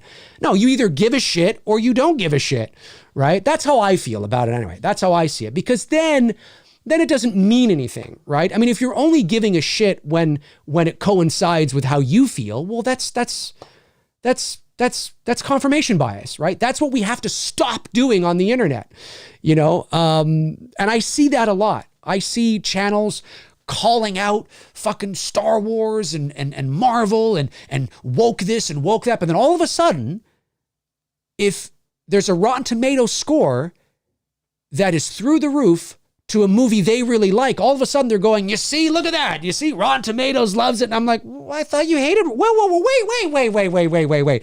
I thought Rotten Tomatoes was dog shit. Last week you said that guy was a piece of crap. All of a sudden he's fantastic? What the? I can't take that. I can't take it because it's so disingenuous. It's so dishonest. It's so silly. So anyway, I know I've gone off on a tangent here on Rotten Tomatoes, but it was a good question.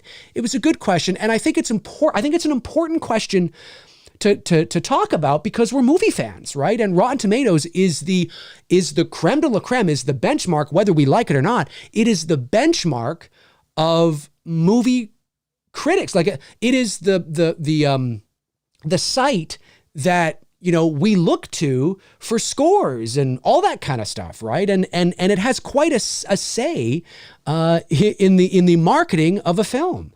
You know, I mean, if a movie winds up having a 30% on Rotten Tomatoes, that can and has been proven to affect box office. So there's a lot of power there.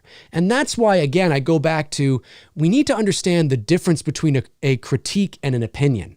You know, sometimes you can blend opinion in with critique, but more often than not, I'm not calling anybody out specifically, but I have seen Rotten Tomatoes approved critics in the past where I've read a review. I've been excited to read a review, whether it's been good or bad. And I'll read it and I'll be like, they didn't really critique the film. This sounds like a high school, like, how did this, like, I guess and maybe I'm being far too stupid, but I guess I would like to believe that Rotten Tomatoes is home of the best, but they're not. You have people on there that are film educated, and you have people on there that don't know their asses from their elbows, right? You know what I mean? When it comes to the history of film and how films are made and all that kind. And I'm not saying you have to know that to be a good critic. I'm not saying that. But I think when you understand the filmmaking process and you're able to look at films within their context, and I'm not saying use that as an excuse. I'm not saying you use that as an excuse for a bad movie. I'm just saying that when you are doing a real critique of a film, it's more than just opinion based, right? You know what I mean? Like I used to read some of Roger Ebert's, you know, reviews back in the day, and he would, you know, I mean, he was so, I mean, obviously it's an article and not a thesis, but when you used to read his stuff, he understood storytelling. He understood structure, you know, and he was able to communicate why something worked and why something didn't. It doesn't mean I agreed with him all the time, but he was an effective communicator on the art of film and why something didn't work for him and maybe why something did work for him.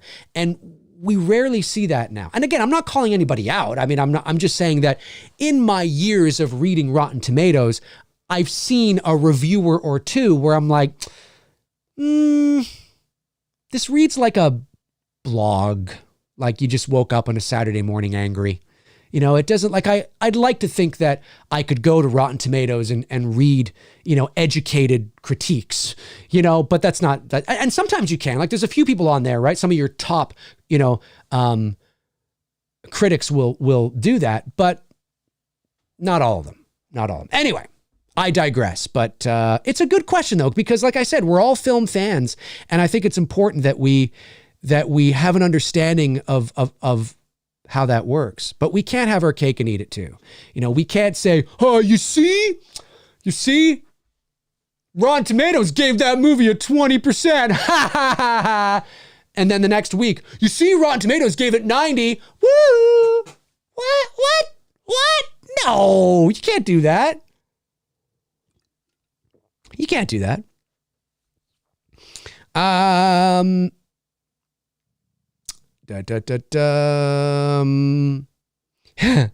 Evil Monsterism says Rotten Tomatoes approves the 2016 Ghostbusters. That's all you need to know. Well, I might lose you as a viewer because I actually kind of enjoyed watching that film. Now, did I think the movie was great? No. Did I think the movie was as good as the original? No, of course not. But you had Paul Feig as the director, and Paul Feig, I think, is a good director when it comes to I think he's a good director. I mean, he's got, you know, Bridesmaids, The Heat with Sandra Bullock, and I think he was the director of that, right? I think he did The Heat. The Heat, 2013 film. Sandra Bullock and Melissa McCarthy. He was Paul Feig did that. He did Bridesmaids. He did The Heat. He also did Spy with Melissa McCarthy, A Simple Favor. You know, I mean, I think he's a competent director. So when I watched that movie, I walked away, like, I'm being honest with you, right? I don't subscribe to the groupthink. I'm not saying you do. I'm just saying, right? I didn't hate it because everybody else was telling me to hate it. I went and watched it and gave it its fair shake. And I walked out and I was like, I actually like the movie. Like, I enjoyed it. I mean, it's useless, but I didn't think it was a bad movie or anything like that. I mean, it was competently made. It was kind of funny. You know, I mean, if there was no such thing as Ghostbusters 84 or 89, watching this movie, it'd be like, that was kind of fun. You know, I got to be honest, right? But it's important that if we're going to give Rotten Tomatoes credit, if we're going to care about what they say, we have to care about what they say. We can't be selective with when we care, right? You know what I mean? It's because that doesn't mean anything then, right? That just tells me you're only caring when it suits you. And that's you know, you can't do that. But it's a good question. My apologies again for taking so long on it, but I just think it's, you know, it's fun to talk about because it gets so much, you know, weight in our film community. Super chat comes in from Helena Hackala. Am I saying that right? Helena Hackala? I don't think I've ever seen you in here before. Welcome, Helena. Sends in €5 and says, hey, my good friend Ashley, who's a longtime Freddy Krueger Robert Englund fan, very cool, is excited about your portrayal. She praised the look too. Well, amazing. Well, hello to your friend Ashley. Hello, Ashley. Well, I am excited for you and for Ashley and for everybody out there to see it. And because, you know, now again, that doesn't mean that you're going to like it. You know, you may not like it, but we worked very hard to bring you this first installment.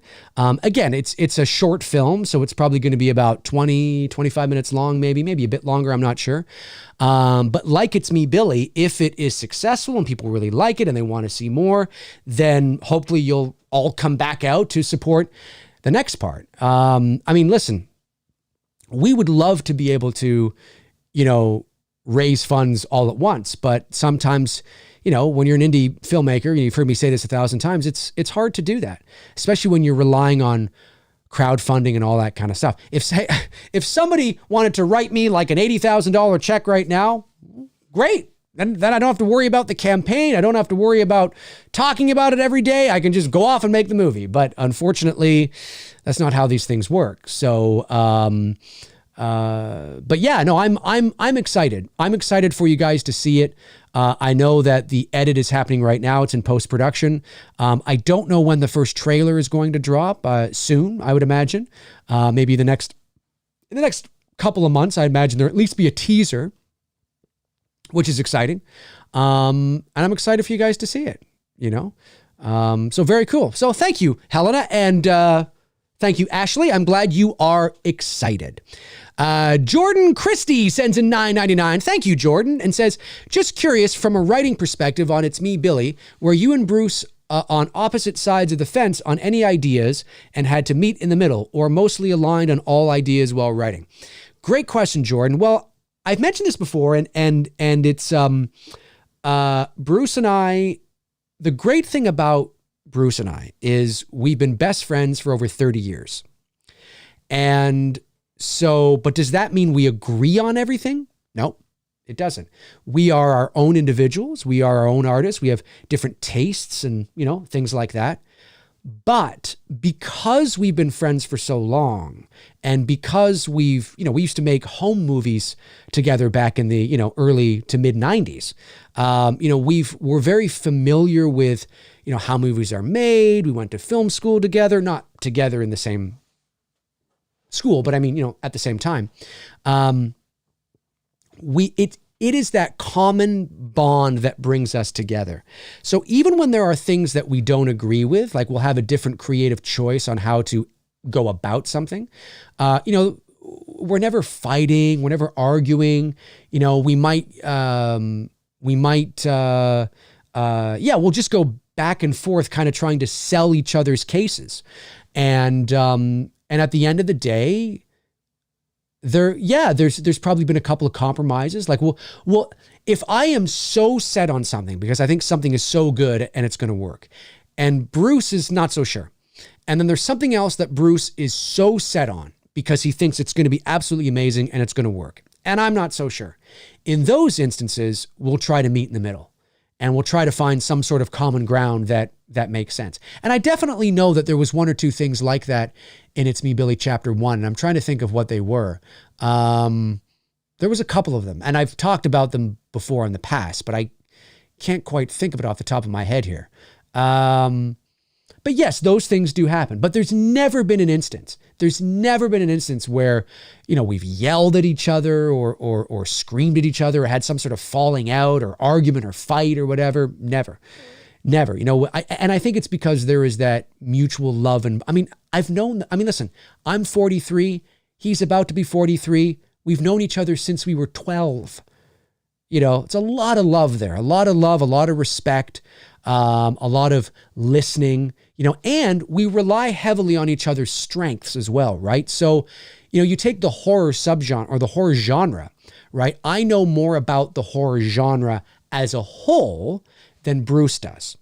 So Bruce will often rely on me and ask me questions about, you know, will the audience, will they get that? Will they think this? Do you think that's too much? You know, whatever.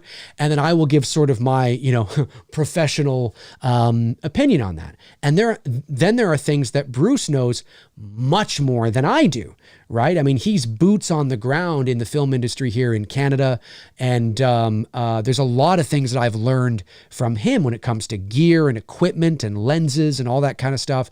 And so there are times where I will lean on him too, like, do you think maybe this should be a dolly, or do you think we should, you know? And we learn from each other and we make each other better in that way too, right? So there's lots of things, you know, in that, you know, in that instance too. But from a story perspective, Bruce is an artist. He's capable. He's a great storyteller, and he brings it. There's a lot of great ideas that he brings that I absolutely agree with. You know, we were writing the other day. We were here in my studio, and we're almost done. We're almost done the script, and we were working on this one scene during the climax, and Bruce had left to go to the washroom, and I continued to sort of noodle this bit of dialogue here between. Well, I can say this because it's not a spoiler anymore. I mean, you guys all know. I'm not going to tell you what the dialogue is. I'm just saying between Sam and you know, I'm not going to tell you, between Sam and one of the villains, and I suddenly was like, oh, yes. And then something happens, which I can't tell you. And then this whole thing, and then there's this big thing that happens. And Bruce came back in. I'm like, what do you think of this? And he's like,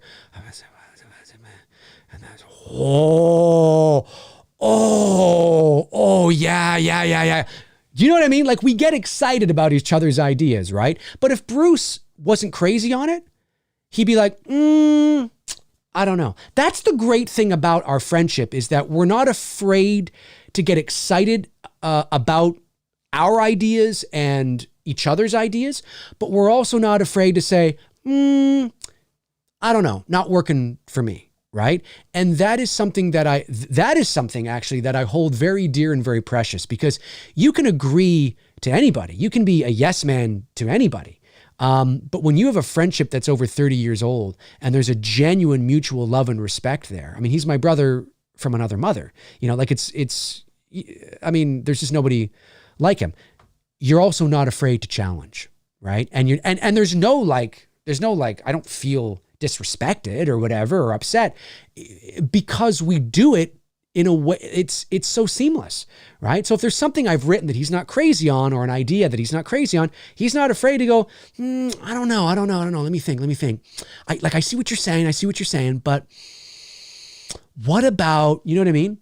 But Bruce is also a terrific communicator, right? He's a great communicator. He knows how to communicate with people, and he knows how to, if he disagrees with you, and it's part of his instinct. He will instinctually tell you what he likes about it first, right? It's effective. You know what I mean? It's how you, because when you're communicating, and he doesn't need to do that with me, but it's just his natural instinct. He will say, I get it. And he'll use words like, well, you know what?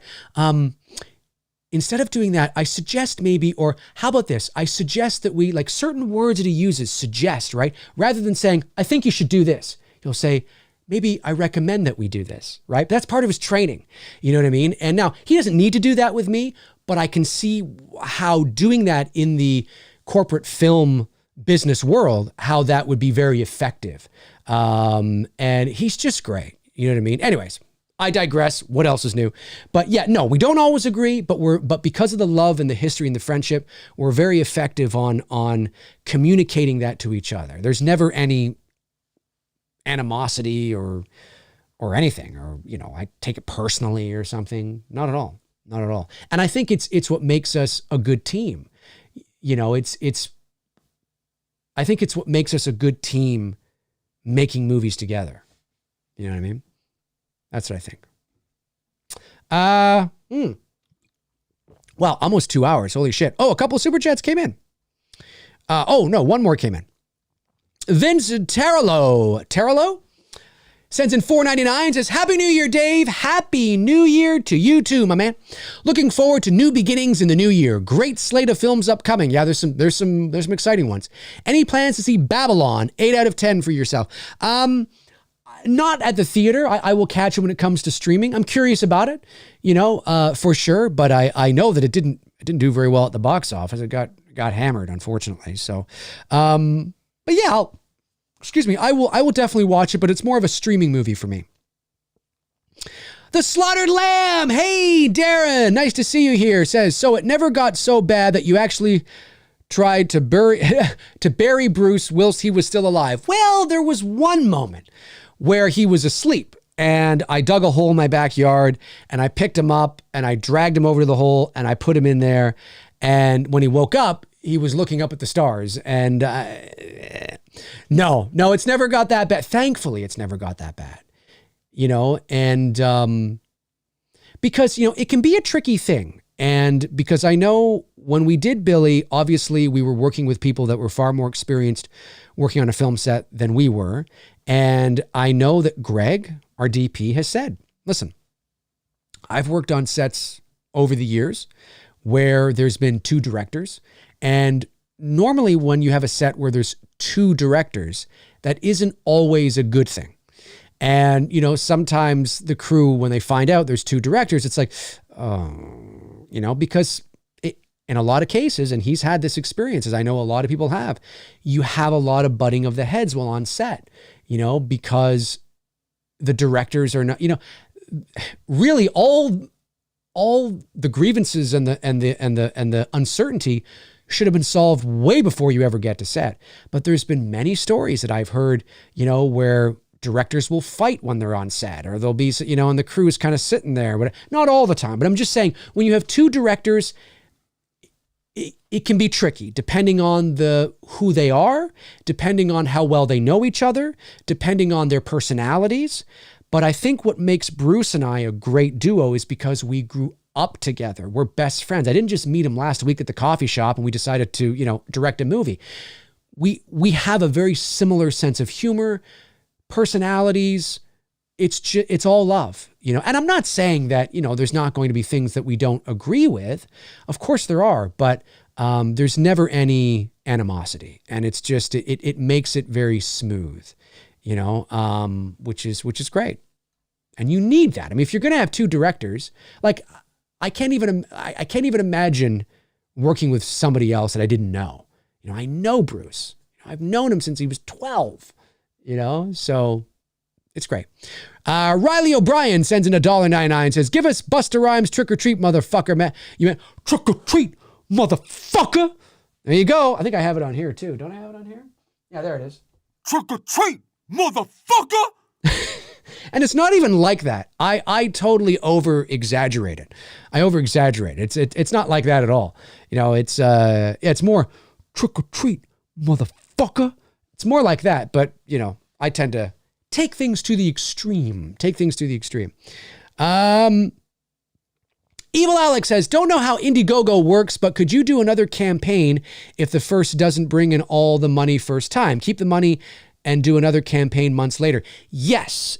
So I have to find out if there's a waiting period or if we can just launch the campaign like the next week or something. I'm not sure. Obviously, when you launch a campaign can be strategic as well. It's one of the reasons why we want to launch the campaign in the spring. Now, again, we don't have an exact date yet. Now, when I say spring, that could be, you know, the end of March, April, May, or even June, right? I mean, if you go by the calendar, technically summer isn't until the 20th of June, but we're not going to wait that long. So again, I don't have a date yet, but I would say ballparking it, you're probably looking at the earliest would probably be, you know, the beginning of April.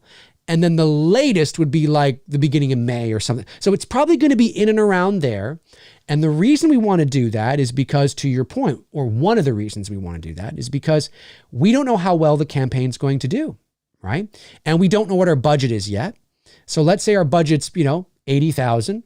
Well, if we only raise $40,000, well, that's not bad. That's half. But it's not enough to make our movie. So we need to run another campaign. And if we can make up ground through the summer, well, then that's good, right? So yes, it all depends on how well we do. It's so important that people come out and support, you know, because we want to be able to deliver the same level of production value and you know, and, you know, it's not, I mean, now we're doing the conclusion, right? Now we're doing the conclusion. So things get a little crazy. Things get a little exciting. So, and we want to, but we've set a bar for ourselves. And a lot of people have told us for, you know, fan films, at least in the horror space, which is great. Well, we have to meet that bar again, right? So, we want to be able to deliver on the same level of production value and professionalism like we did before. And so hopefully everybody will come out. You know, I know there's been a lot of fans that have been like, oh, that's it. Oh, I want to see what happens next. Well, we want to show you what happens next, but we can't do it without your help. So if our budget's $60,000, but we only raise $5,000, I mean, we can't make the movie. Right? So we'd probably just refund everybody at that point. Unfortunately, it would really suck. But if our budget's 60 and we raise 50, okay, I think the movie's going to happen. We might just have to cut a few things or, you know, rework a couple of scenes. But so yeah, so if we don't raise our full production budget on the first campaign, my hope is that like a couple weeks later, whatever, we can start up another one and be able to raise the rest. But if we can raise our full production budget first time around, then the campaign goes into demand. And so even though after the 2 months is over and it's done, we can still continue to raise money after the fact because it's in demand. So that's the goal is to raise the money the first time around, get the campaign into demand, and then you know, then we can continue to raise money throughout the summer while we're in pre-production. So we're counting on you. We're counting on you all. We're counting on you. We know we can do it. We can definitely do it. We can definitely do it. We can definitely do it. And as the new year begins, you know, obviously more announcements in terms of cast and all that will be coming. So we'll see. But the script is nearly done, and it's I really hope we get to do this. I really do. You know, it's the second half of our story, but now like shit has hit the fan. So now things pick up, and yeah, the reason why there's a lot of reasons why, but I really want to complete this arc. You know, I want to show Sam's arc. You know, I want to show her from being, you know, this this girl who was emotional, going through a lot. She lost her mother. She thinks she's lost her grandmother. She just lost her two best friends. Like, what the fuck? You know, who the fuck is this? Who are you? You know, the hand comes down. She runs. She thinks she's done the right thing, and she runs out the door. Yes, that's what you're supposed to do. Run out the door. Yes, yes. But it doesn't fucking work, and she gets chloroformed by fucking Agnes. Agnes? What the fuck? Who is this woman? My God, you know what I mean? And she gets thrown into the basement, and then it's her grandmother. What? You know, and I'm like, oh, I want to complete this now. I want to show that arc now. You know, I want to show that that even though they're at their lowest points, there's renewed hope because they found each other. Sam has hope because she's found her grandmother, and her grandmother has hope because she's found Sam. So now they have to work together to fight to get out of there and to, you know, well, I can't tell you. There's you know, a few other things too, but they have to fight back. You know what I'm saying? So especially Sam, obviously, because she's our final girl here. So it's I want to, you know, we want to complete that. We want to show you that, right? But we got to raise the money. We got to raise the moolah first. Super chat, John Dez ends in 499, says, can I get an H6 Loomis retired? Send Veda my love. Yeah, he's very much. Oh, yeah. No. It's, I think Dr. Loomis is dead. Not dead, just very much retired. That's what he sounds like. And who's he talking to? I mean, I get it. I get the stylistic choice, but who's he talking to? The camera? Not dead, just very much retired. Oh, there's nobody here. I will send Veda your love. I will send Veda your love. Sebastian says, Dave, are you making another It's Me Billy after the next one? No. So It's Me Billy Chapter 2 is it. So for those of you that don't know, this will also be the last fan film that I personally write, produce, direct, that I spearhead with Bruce. Now, it's not necessarily the last fan project I might be a part of. I mean, if the, you know, Dylan's new Nightmare thing really takes off, well, then I will be happy to reprise my role as Freddy in that. But in terms of fan films that we produce, that we make, It's Me Billy Chapter 2 is it. It is the final. See, as I've said many times, and I'm not trying to sound like a broken record, but the story of It's Me Billy was always designed to be, so what you saw, what is currently up online, is only the first part. It's half of the story. And we ended it there. When we wrote the story, we saw that this was a perfect spot to kind of end the first part, because we weren't confident that we were going to raise all the money needed to do the whole thing. So we thought, let's do this part, see if we can raise the money to do this, make that as best as we possibly can. And then if there's a demand to see how it all ends, then we'll raise the money for the second part. I mean, you know, people do that all the time. So you have to look at It's Me Billy, even though hopefully the goal is eventually we'll release like a Billy cut or something where we'll put the two together and put that online, or maybe we'll make, you know, a Blu-ray of the two, or like what have you. But first things first, let's get the you know, second part made, put that up online. So you have to look at it like It Chapter 1, It Chapter 2. That's basically what you have to look at it like, you know, as, right? Is It's Me Billy Chapter 1, It's Me Billy Chapter 2. And that will bring the Black Christmas story, the one that is connected to the 1974 original, that will bring it to a close. And that will be the end. So you can watch Black Christmas on its own. It's its own thing. It ends on this ominous, ambiguous note. It's like, ooh, that's creepy, right? You can totally do that. Or if you want, you can go on to our 2 short films and have an unofficial Black Christmas trilogy, which is pretty cool. But no, that's the end of the story. And after that is done, Bruce and I shift focus to an original horror film that we have been in development on for over a year. And we're very excited about that. That's a feature film. It's not a slasher movie, but it's a psychological sort of horror film. And it's creepy and it's eerie. And we're very excited about that. So that's when we'll shift our focus, because yeah, we want to start making original content, films that we can, hopefully get distributed, so. Ba-ba-ba-ba-la-da. Oh, I'm going to go for 2 hours and 8 minutes. Holy cow. Well, you know what? This is the last stream of New Year's. Let's go for just a smidgy longer. What the hell? What the hell? What the hey? All you people are amazing. Let's do it up. Rosalia says, your passion is very inspiring, Dave. Well, thank you, Rosalia. I appreciate that. Well, I think too, it's that thing where, again, I don't want to sound like a broke, I don't want to beat a dead horse here, but it's true. And it bears repeating when I have an opportunity, because again, I get new viewers all the time. Not everybody watches everything that I do. So even though a lot of you might already know the information I say, not everybody does, right?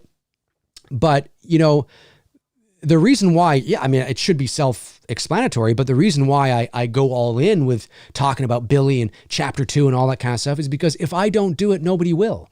We're indie filmmakers, and it's our job to promote and get the word out there and spread the word, and hopefully it catches on, and then you guys begin to spread the word.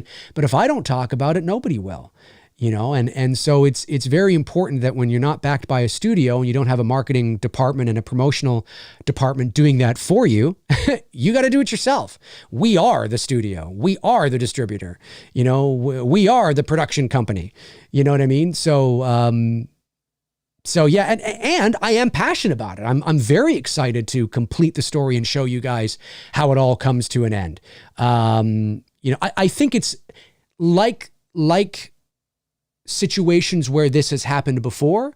I think if we get the opportunity, when we get the opportunity to do chapter 2, it will only make chapter 1 stronger. You know what I mean? Because you'll have the context of the whole thing. And then you'll be able to actually see Sam's arc. Okay, so she starts here, she's, and her friends are helping her start. And then, oh my God. And then we start to see, that whole thing. It's just so cool. And when I told Victoria, I can't tell you guys, but I told Victoria, I had a conversation with her about a month or two ago. And I said, this is what we're thinking of doing, and this is what's going to happen. And she was like, oh, yes. She's very excited. Because any actor that gets an opportunity, because, to have a transformation, to have the arc complete is exciting. It's exciting for the writers. It's exciting for the filmmakers. It's exciting for the actor as well, right? So, before, she was, I don't want to say too much, but she has her arc, right? And they all do. Her especially, because she's obviously the lead that we're following. And we want to show you that. We want to show you what happens. Doesn't mean you're going to like it. Doesn't mean you're going to like what we're doing, but we're very excited to show you it. We've had conversations with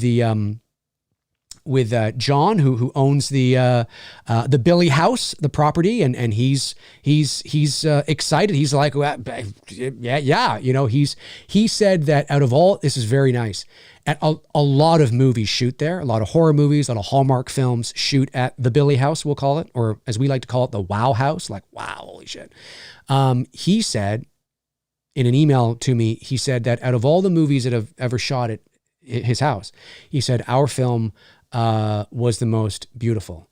He said, like the way you showed the house and how you took your time with, all that kind of stuff. He says it was great, which is very nice. It was very flattering because a lot of movies shoot there, like some like real legit, Hallmark shit. And we're planning on going up, I think sometime in February for a location scout. We want to go up and just get some updated photos, updated videos, things like that. And so it's real, like it's happening. There's a lot of stuff going on behind the scenes that, you guys don't know about, you know what I mean? So, the wheels are definitely in motion, but at the end of the day, it will live and die on that campaign. It all comes down to that campaign. And like I've said to people out there, I respect everybody's financial situation. You got to do what you got to do. But always remember, a share goes a long way. To share it, to talk about it with, maybe somebody who might be able to help, and you're like, hey, dude, I can't really, but I want you to, this is amazing. You know what I mean? So we'll be back into it again. We'll be back talking about it. Maybe we'll do a couple of Billy-a-thons. I'll get Victoria on here and Bruce on here, and who knows? Maybe we'll do some interesting, some other things too. And but it's exciting. It's exciting. We want to complete the story for you, so yeah, it's exciting. It's very exciting.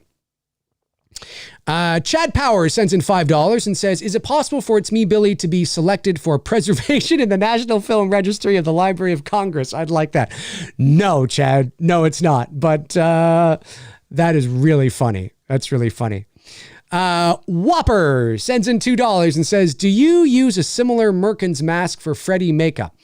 No. So the Freddy makeup is all prosthetics. It's not a mask. It is old school foam latex prosthetic makeup that takes about 3.5-4 hours to put on my face.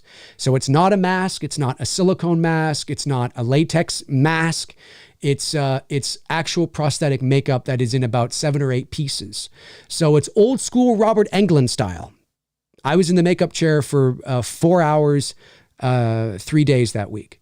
So no, it's not a mask. And you'll notice that when you see the movie. It's like, oh, shit just got real. Rosalia sends in $4.99. Thank you very much. And says, wish you the best with your project in this coming year, Dave. Thank you. You as well. I hope 2023 is great for you. I hope it's great for us all. I hope we can all have success in 2023, whatever success that is, whether it's just getting a new job, whether it's losing some weight, whether it's, I don't know, learning a new language, whether it's starting a YouTube channel, whether it's getting to 500 subs or whatever it is. I sincerely wish you all the best with it. I've always been, I try to be of the mindset that a rising tide raises all ships, and that doesn't mean that there cannot be healthy competition, right? That doesn't mean that listen, now I don't know how any of the other channels in the space, in our horror Halloween space, genuinely feel about me. I have no idea.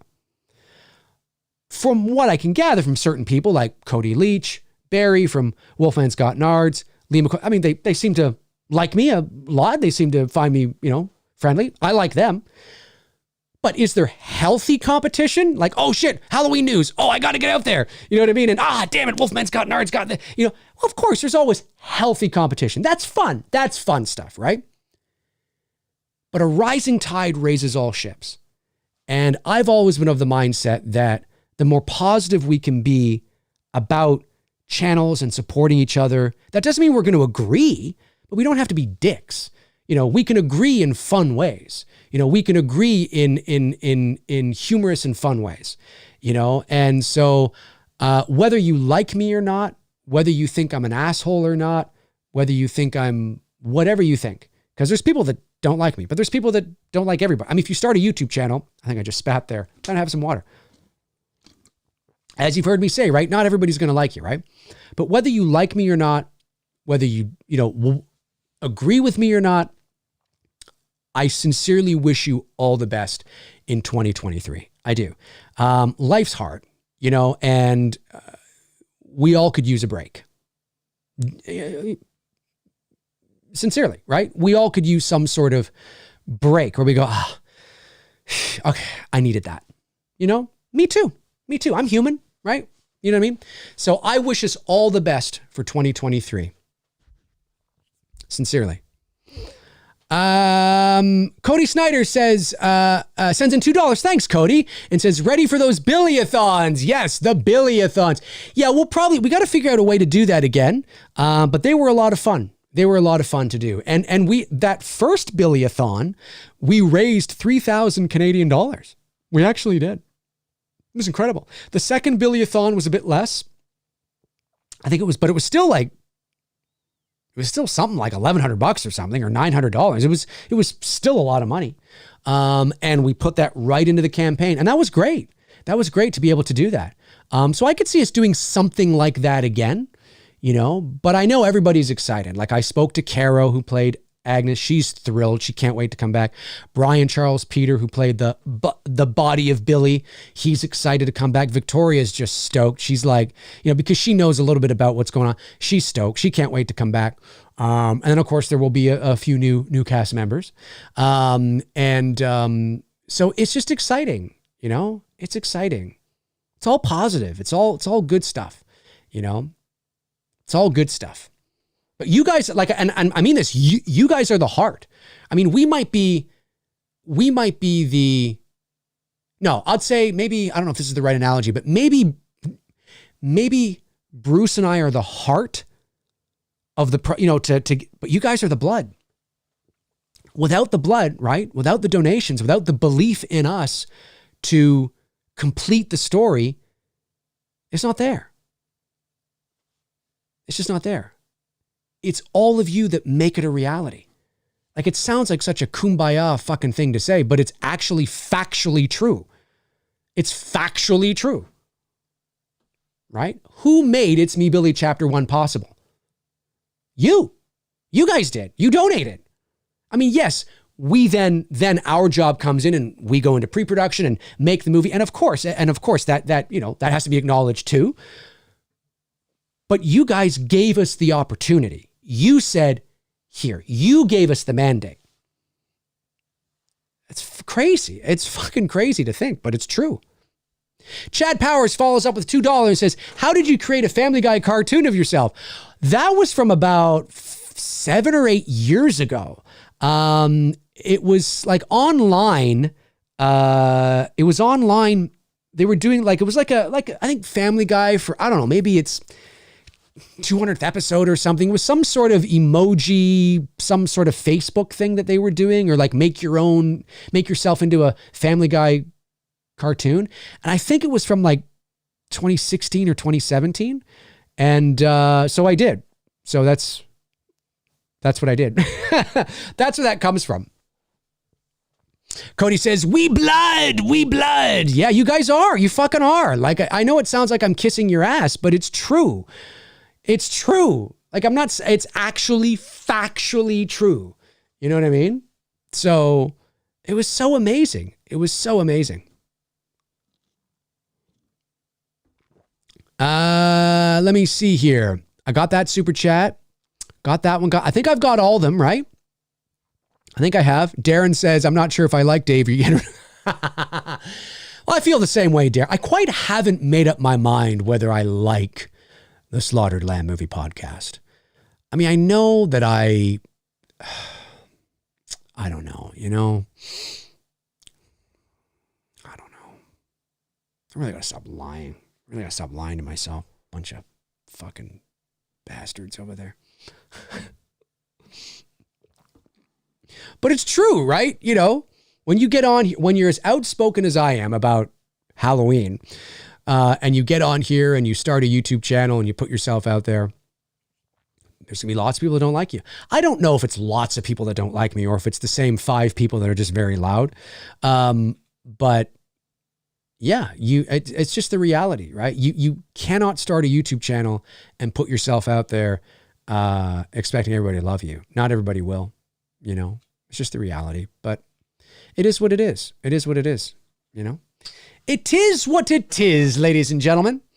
It's so funny. Oh, shit. Where are we here? There we are. Yeah, the Slaughtered Lamb is this fucking bastards. This fucking bald head Frank and Darren with his posh British accent.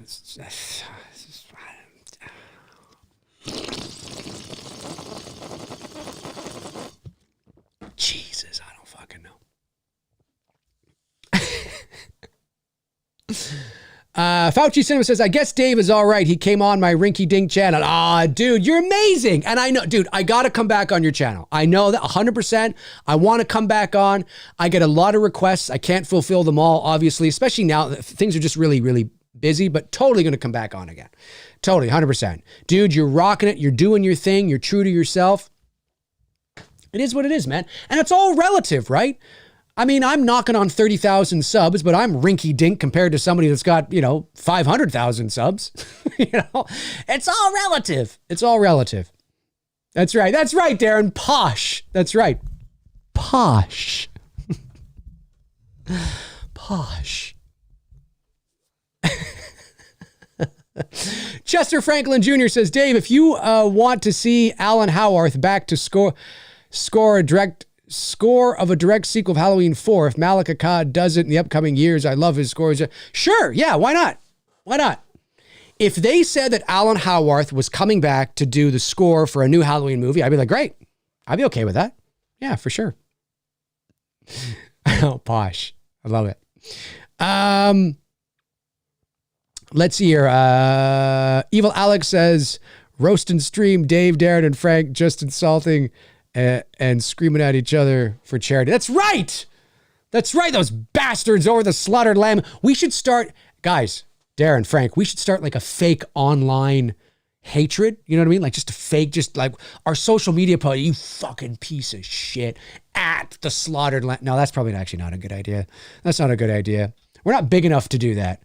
You see, because people in our circles would be like, oh, they're probably just faking around. But then you get new people be like, wow, some real drama going on here. You see, like Ryan Reynolds and Hugh Jackman can do that because they're fucking massive stars and everybody knows who they are and they know they're just, ribbing each other. But, we do that. There's going to be somebody that's going to go, oh my God, they hate each other. No.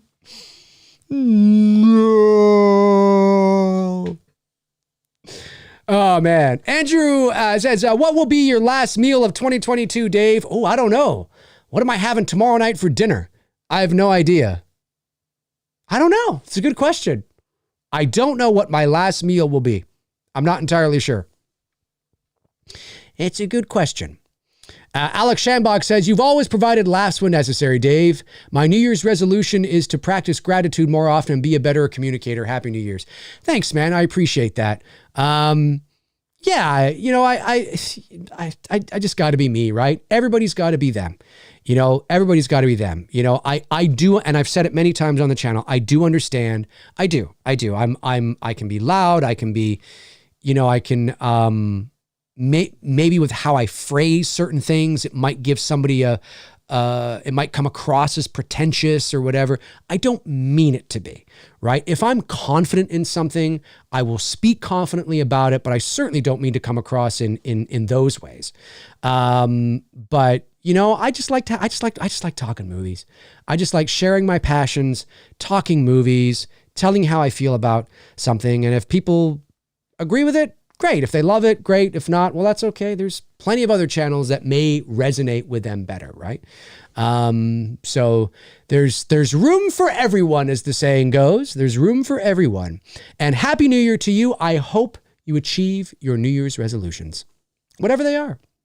I don't really have any New Year's resolutions. I just, I don't really have any. I think obviously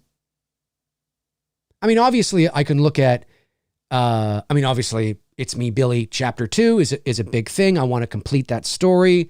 I'm excited to complete it. So that's a big project. Dylan's New Nightmare. I hope that, continues to go well. I want you guys to see it. And that's a big thing. And then, in terms of my voiceover career, it would be great if in 2023, on the animation side, if I could land sort of a lead in an animation series. I'm doing a bunch of sort of supporting stuff at the moment, but a lead would be great. I think that would be cool. I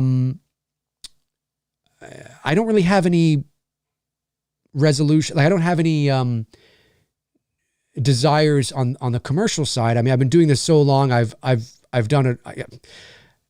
I've done it all, when it comes to commercial, promo, narration. It might be kind of cool to get another series that I could narrate. That would be cool. But I have done it, basically, right? Like there's nothing in voiceover I haven't done. Except for audiobooks. My hat goes off to audiobook narrators. I have no desire to do an audiobook. That is, although it's a very niche section of the voiceover industry, it is part of it. but I have not done an audiobook, and I have no desire. But whether it comes to commercials, whether that's radio, television, or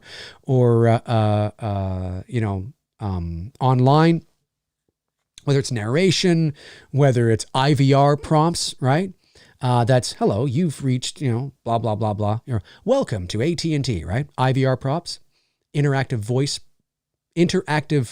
IVR, interactive voice response is what it's called, is what it refers to. I've done lots of that over the years. Yeah, commercials, promos, trailers, narration, and then the animation I'm just starting to build up now too, which is great. So I just think for voiceover, it'd be cool to land a animation series that I'm a lead on. And there's a couple of things that could be leaning that way, so that's kind of cool. But I would say maybe that would be cool for voiceover. For filmmaking, to get Billy Chapter 2 done and made. Yeah. And of course, DNN, Dylan's New Nightmare, to have that as, a success. For the channel, obviously those two projects will be a big part of the channel moving forward, obviously. But outside of those two projects, talking about movies and Scream's coming up and Cocaine Bear and any other horror movies that come in, Friday the 13th, the series, Two Dudes and Some Bullshit, right? We still got those shows to do. We're going to be busy on the channel, man. We're going to be busy. There's lots to talk about. I mean, maybe we won't be talking about Halloween as much, but we can always talk about Halloween. You know what I mean? But without movies or without any news, yeah, we'll probably shift focus and talk about other horror stuff. It's going to be fun. It's going to be a lot of fun. The Slaughtered Lamb sends in £4.49 and says, put some of the king's money towards your ass. Thank you, Darren. I appreciate that. I will. Well, you know what? We are a Commonwealth nation here. I wonder if, because as you know, the Queen is on all of our money. I don't have any quarters. But I don't know if you can see this. It's a dime. You probably can't see this. But Queen Elizabeth, can you see that? You can kind of see that, right? There she is. There's the Queen. That's the back of our dime. The Queen is on all of our money. The Queen is on our $20 bill, and she's on the back of all of our coins. But I wonder if they're just going to leave that as like a legacy thing, or if they're going to start putting Charles on coins in new rotation. I wonder if they're going to... Are they doing that over there, Darren?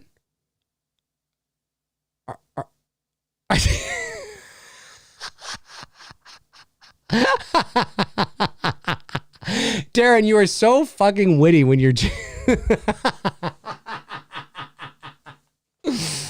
Are they going... But I'm actually curious. Curious, I should say. I think I've been on here too long. Yeah, it's 2.5 hours now. Are they going to put Charles on them? I guess they would, right? Like that, especially over there, because it's very... I mean, that would make sense. I think they're going to do something like that here. Yeah, for those of you that may not know, Canada is a Commonwealth country. Our Prime Minister is the head of government, but believe it or not, King Charles is our head of state. Might sound kind of weird to somebody that might not know that, but yes, they are. Charles is coming to our cash. I love it. That's amazing. I wonder if Charles is going to come to our cash. I love it. Did you know the very first professional voiceover, I think I've told this, the very first professional voiceover experience I ever did was in the early 90s. I was about 13 years old, and my dad took me over to the local radio station where my dad had a commentary every day. Now, my dad was a journalist who worked for he worked for the Ottawa Citizen or the Ottawa Sun at that time. But he also had another job as well. He was on the radio. And he took me over one evening because he didn't want to go into the radio station early in the morning. So he wanted to record his commentary that he was going to do the night before and then just leave the tape. It looked like an 8-track tape. Just leave it there for the producers in the morning. And then they would just be like, and now here's Earl McRae. And they'd hit the button and, Well, he took me over. I just went with him and he got me to do the commentary. I made up this thing. I was doing a Prince Charles imitation. I was a 13-year-old kid trying to be all like snooty and posh and I remember talking about like the Queen and being my mother or whatever. I can't believe, I guess because my dad was a pretty big name, I can't believe the station allowed it. You know what I mean? So the next morning, I woke up at like 7:30 in the morning before I went to school, and I got my little cassette tape recorder and taped it because I wanted to tape it. I think I have it somewhere. Now, it's not voiceover in the sense of like a commercial or a promo or something like that, but it would have been my first on-air voiceover experience. And I remember going to school. I think I was in like 7th grade or something, and going to school. And of course, it was a rock station. The name of the station was 54 Rock. And of course, kids at that age, at that time, they heard me on the air. And the whole day, people were like, "Why? What are you doing here? Why don't you just leave and go to the..." Yeah, I'm like 13 or 12. God, that was fun. And I did it again too. Like, I don't know if it was the next, I can't remember what the next, I remember that first one. I can't remember what the second one was, but my dad allowed me, I think like a year later or something. He was like, "You want to come to the station and do another one?" I was like, "Oh, yes." It was really cool. That was really cool. I wonder why he let me and why I chose Prince Charles and the Queen. Like, I wasn't just ad-libbing. I mean, I was, but there was a story I wonder why. Did Prince Charles visit Canada in 92 maybe or something? Maybe he was just off of a stint, or the Queen maybe. I'll have to look, like why that? I wonder why that. I'm not sure. I'll have to take a look to see what sort of royal visits were in the 90s, because maybe they were just there and that's why or they were there at that time and that's why I was doing it. What a way to insult the Prince Charles. He's there for a royal visit and he's always going to turn on the radio. But it was all in good fun. Like it was all like the commentary was like a fucking Monty Python skit. You know what I mean? It was all in good fun. It wasn't trying to be, mean or anything. It was clearly a kid doing it. You know what I mean? But, it was so much fun. So much fun. I thought it was Ozzy too. Ozzy does sound like that. He does. You're right. He does. Yeah, I'm going to have to see now. I'm very curious, but that would have been, my first ever, professional voiceover experience. And, yeah. Had I not gone to college for film and I had stayed home, I probably would have wound up in radio full time. Because when I came back the summer, I owe my dad a lot, man. He had a lot of people. He had a lot of connections. He helped me get a summer job at a radio station in Ottawa, the summer of 2000. I would have been 21 or whatever. And so that whole summer, I helped produce Ottawa's top sports morning show, which was really cool. And then the actual producer went away on vacation for a week and I took over. I don't know how I did that, but I was essentially job shadowing him. And then he was away for a week. I'm a 21-year-old kid. I'm producing the hottest morning show in Canada's capital. It was insane for a week. It was just me for a week, but I know that he was thinking about leaving and going off to do other things. Had I not gone back to college in September, I think they would have just given me the job. I fully believe that. And if I had not gone to college or not gone back, I might have continued to live in Ottawa and I would have become a producer and then maybe wound up on the air, and who knows, right? It's crazy. It's crazy how things happen. Hey, Cosplay Chris, ladies and gentlemen, has entered the chat room late. He's down under. It's got to be, I don't know, what is it, 5 a.m. there or something like that? Happy New Year to you too, my man. Happy New Year to you as well. I hope everything is great down in Australia. I'd love to visit Australia. I just don't want to get killed by... I don't want to get killed by all the things you guys have down there that can kill people. It's crazy. I know that's a stereotype, but it's also true. There's a lot of things down there that can hurt you. I remember watching this documentary, like Australia's Deadliest or something, and there was like this little kid in like their backyard, and it looked like an urban backyard, not like a rural backyard. It's just like a backyard, and he got bit by like some sort of little ant or something.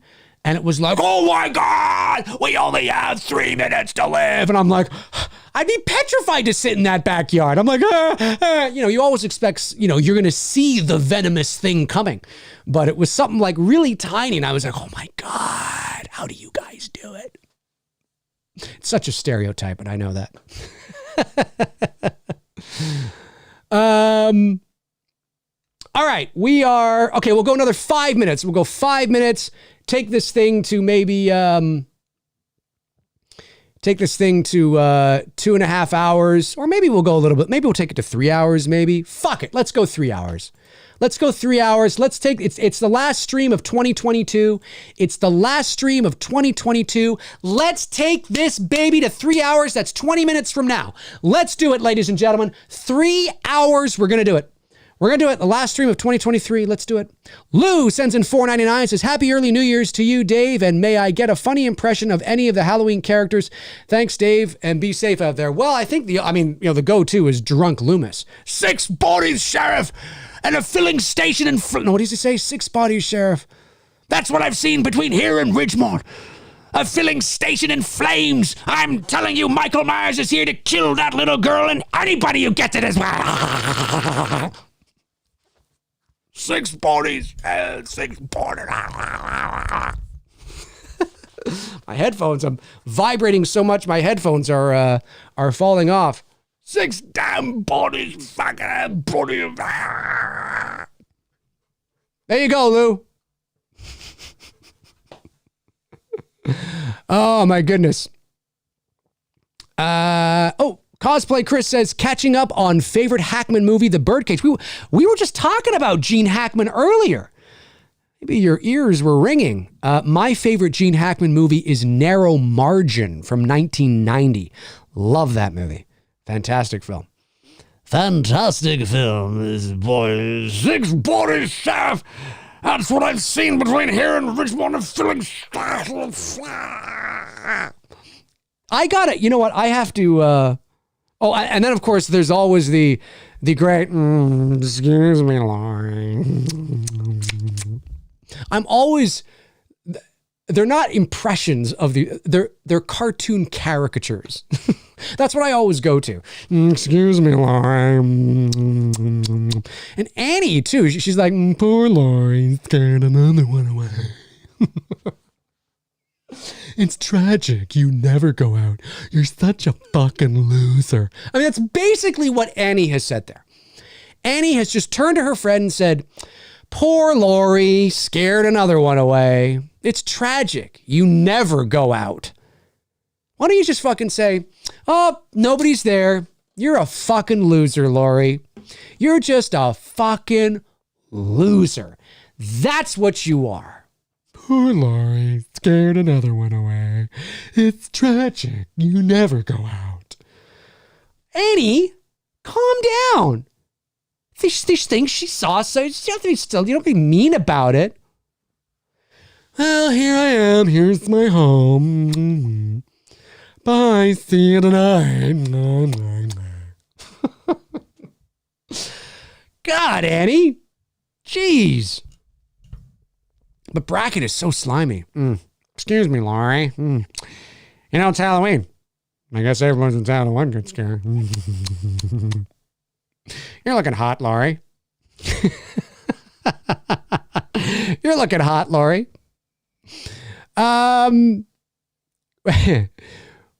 Let's see here. I'm just scrolling back. Great to see. Yeah, great to see you in here, Chris. I know because of the time difference, our schedules don't always align in terms of live stream. So it's great to see you in here. Let me see. Oh, Rosalia says that sounded like Jim Carrey doing that exercise chick in Living Color. I'll have to Google that. Well, you know what? He is Canadian. So maybe it's a Canadian thing. I don't know. Us Canadians, you know, we have to, we got to stick together. But I've always, whenever I say, poor Laurie, scared another one away. You're a loser. You're a loser. Let me see. Chester Franklin Jr. says, Dave, do you think Kurt Russell did a wonderful job as Snake Plissken? R.J. McCready or Jack Burton? Also, which Hedge scene you like more, the one at 878 or the Kills extended cut? Well, I got to go with the original Halloween. It's the classic. It's the one, the only, the classic. Halloween. And yes, Kurt Russell is a great actor. You know, he's a great character actor too. He's not, I mean, yes, he has been the lead in films. No, he's great. He's great. He's great. He's just great in everything he's in. Just one of those guys. He's just very likable. He's very believable in every role that he's in, and he's very likable because of that. So I like it. I like him. Evil Alex says, now I want a dubbed version of Dave's Halloween. Well, there is a version. I wonder if I could bring it up here and play it. One sec here. Dave McRae, Halloween, bracket.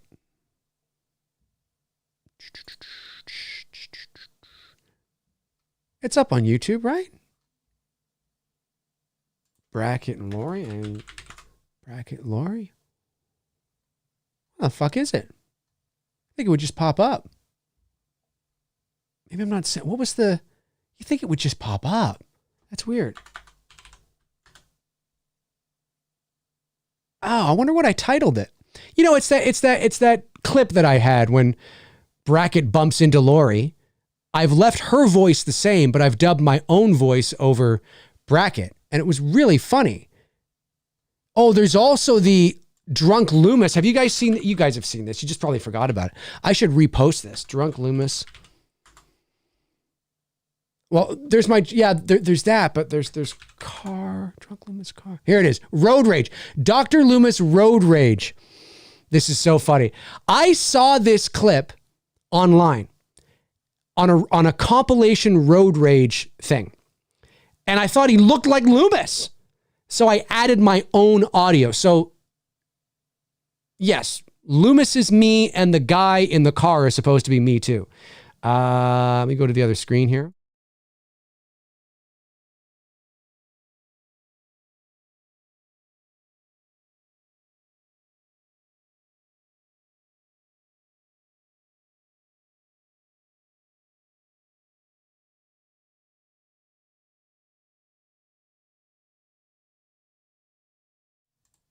One sec. I know there's no audio.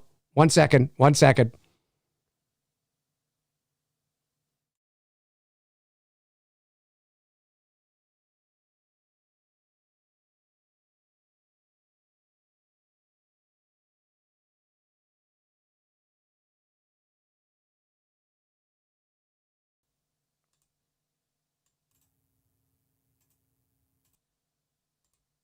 blah, blah, blah, blah, blah. There we go.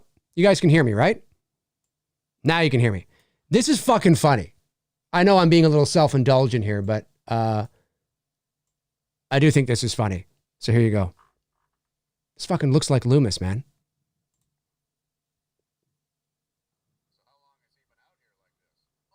He's been out here for like an hour and a half already. It's my job to follow him around and make sure that he's okay. He's probably been drinking. Actually, I'm just go back to the beginning so you can hear the beginning. There you go. Sorry about that. Here's the beginning. So how long has he been out here like this? Oh, dude, he's been out here for like an hour and a half already. It's my job to follow him around and make sure that he's okay. He's probably been drinking. He's probably been sucking back the vodka or JD.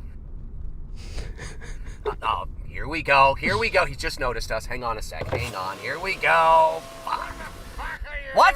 Following me, you son of a bitch! I shot him 6 times! Loomis, how many times do I have to tell you? In Halloween 1, you shot him 6 times. In Halloween 2, it was 7 times. There it was 6! Yes, it was! Go back and watch the movie! Bastard! I knew what the fuck I'm Loomis, doing. would you just get in the car, please?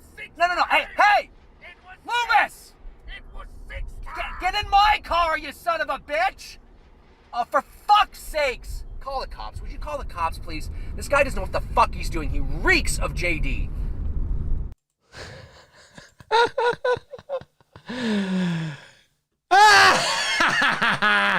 I know, I'm laughing at myself. I uploaded that. When did I upload that? I uploaded that like over a year ago.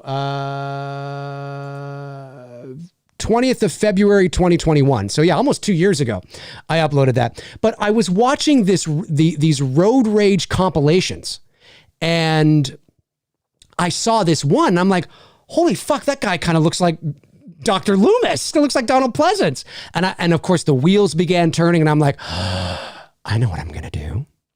I'm going to fucking add my own audio to it. So everything you hear, like me, Loomis, the sound of the car, because the actual clip, like the real clip, I don't think has any audio. There's no audio. It's completely silent because it's a dash cam. So I just added my own audio. So everything from the sound of the car moving to Loomis. And of course, I needed to make it sound like I was in a car. So I recorded my voice in my car. And then I went outside in my backyard and recorded Loomis's voice because I needed Loomis's voice to sound like it was in the space outside. So that's how hardcore I went with it. That's why it actually, in terms of the audio and the sound, it actually sounds like I am, talking to, like I'm in the car talking to somebody who's outside of the car. God, it was fun.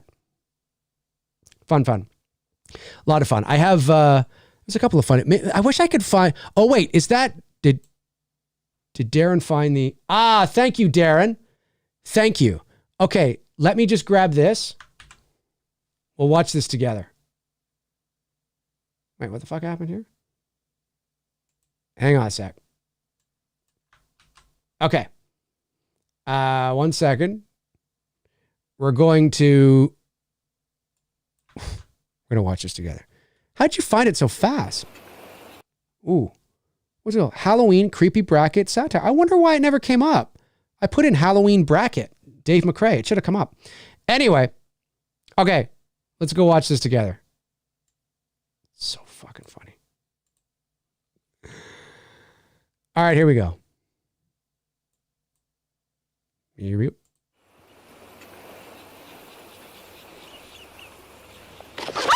Excuse me, Laurie. Mr. Brackett, I'm sorry, Mr. Brackett. Didn't mean to bump into you. That's all right. It's Halloween, and I'm not wearing any underwear. Nice seeing you, sir.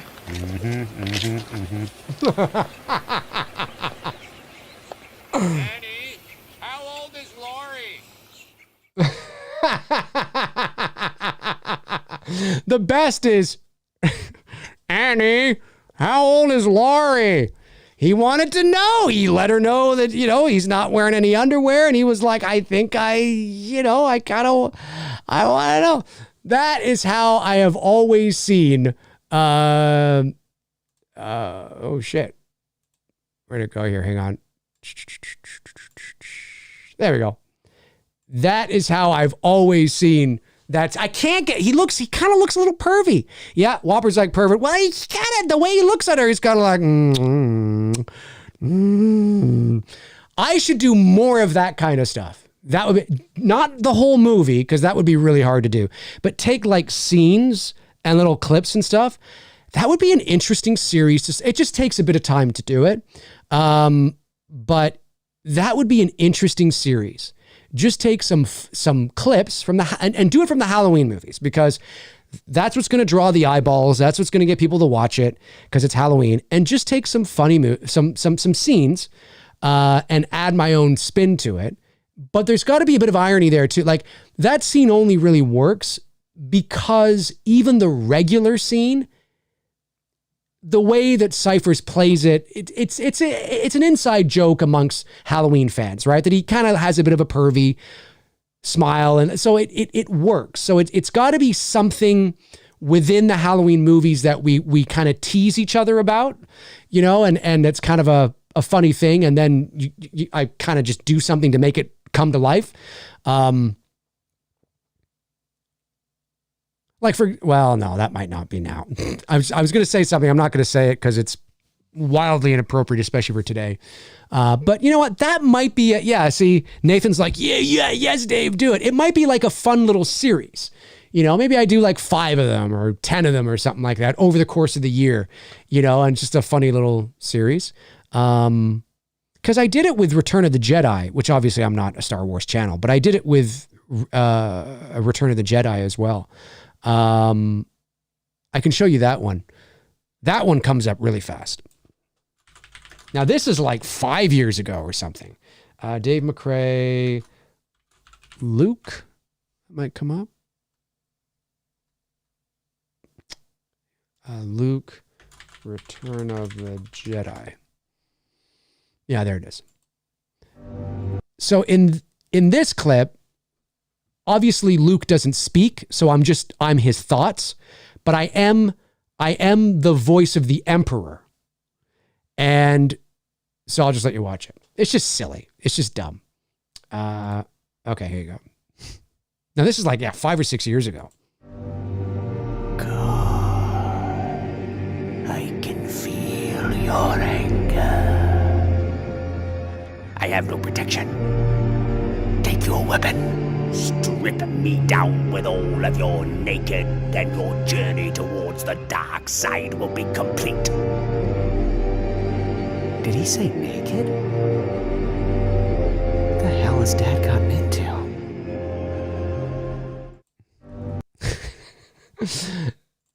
It's cute. It's funny, right? He's like, strip me down with all of your naked. What the fuck does that mean?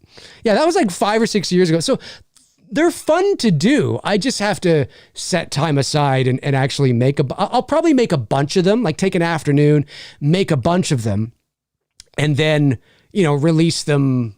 Because it would be fun. It would be fun. And it's, you know, I mean, it's not completely original. There are other people that have done that kind of thing.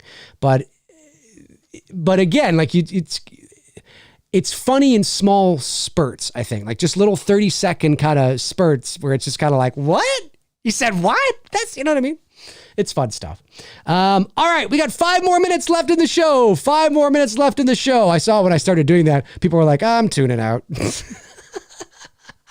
Spuddy Fan 1993 says, only thing missing is the trench coat. Oh, in that clip. Yeah. Well, it works too, because it almost looks like he's off duty. You know, he's off duty. He's not, you know, he's not active, you know, but fuck, did he ever look like Loomis? He did. I should reshare that.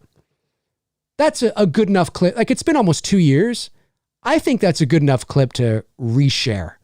Maybe I'll post it on Instagram or Twitter or something. Do like a reshare. I've gained a lot more viewers and social media followers since then. So I think, because there's probably a lot of people that haven't even seen it. You know what I mean? It's just silly. It's just me being silly. I find those things funny. Modern Peasant says, Dave saves the best for the last 5 minutes. Oh, right. Of the stream. Yeah. And it's a 3-hour stream. So the chances of people watching up to this point, it's probably, I don't know. It's fun stuff. Okay. I haven't missed any super chats, right? There's been no super chats I've missed. I think I've got all the super chats, which is good. It's good. Okay. Yep. Not missing any. All right. There we go. Richie Rich says, do you and John Campea know each other? No, I know who John Campea is, but I don't know. I mean, I know, you know, because of his YouTube channel, but I've never met him. I don't know him. No idea. But he's from this area though. He's from Hamilton, I think, which is just about 40 minutes down the road. Danny H Vlog says you definitely should do more voiceover kind of content on the channel, since that's your career and could help you network more. Well, it wouldn't help network. Well, I mean, it's always possible. I mean, I am repped, right? So in terms of voiceover work, I'm not struggling for that. But the internet, in terms of meeting different people and things like that, yeah, I mean, it could, let people know. But with voiceover, though, the thing with voiceover, like, you have to remember, I'm not an impressionist, right? So I don't do impressions. So for me, it would just be silly videos with caricatures like that. And those things are not usually, people aren't usually watching that stuff and thinking, oh, I should hire this guy for my voiceover project, right? If I was looking for representation, if I was maybe an amateur, or if I was up and coming, 100% absolutely. That would be a great way to get yourself out there. But in terms of, work and being repped and things like that, I already have that, and I've had that for years. I've been doing it even long before YouTube existed. So, but at the same time, if I was wanting to put myself out there in the voiceover world, it would have to be in a different kind of way. I wouldn't do it in that way. It would have to be in a different kind of way. Like for me, I would just upload my demos, which I've done, from time to time. But yeah, like I get what you're saying. I understand what you're saying, and there's merit in what you're saying, but it wouldn't be from this kind of stuff. It wouldn't be from just being silly with the Halloween stuff. What I would do is I would compile a list of my work, is what I would do. Like I would compile my portfolio, I would have a video demo of all the commercials and promos and all that kind of jazz, what I've done, which I have. It's a little outdated at the moment. It's about 4 years old. So I have to add I have to get copies of the new stuff that I've done and then add that. And then that would be a better thing to do. Because that would, and do that for commercial, for animation, things like that, and then upload that. And then people can actually see the work that I've done, rather than just doing sort of comical things like this. Because I'm not an impressionist. If I was an impressionist and I wanted to show people the impressions I could do, then I think that's a really good idea. But because I'm not an impressionist, I would just take the work that I've done and upload that, because there's no better marketing than that, right?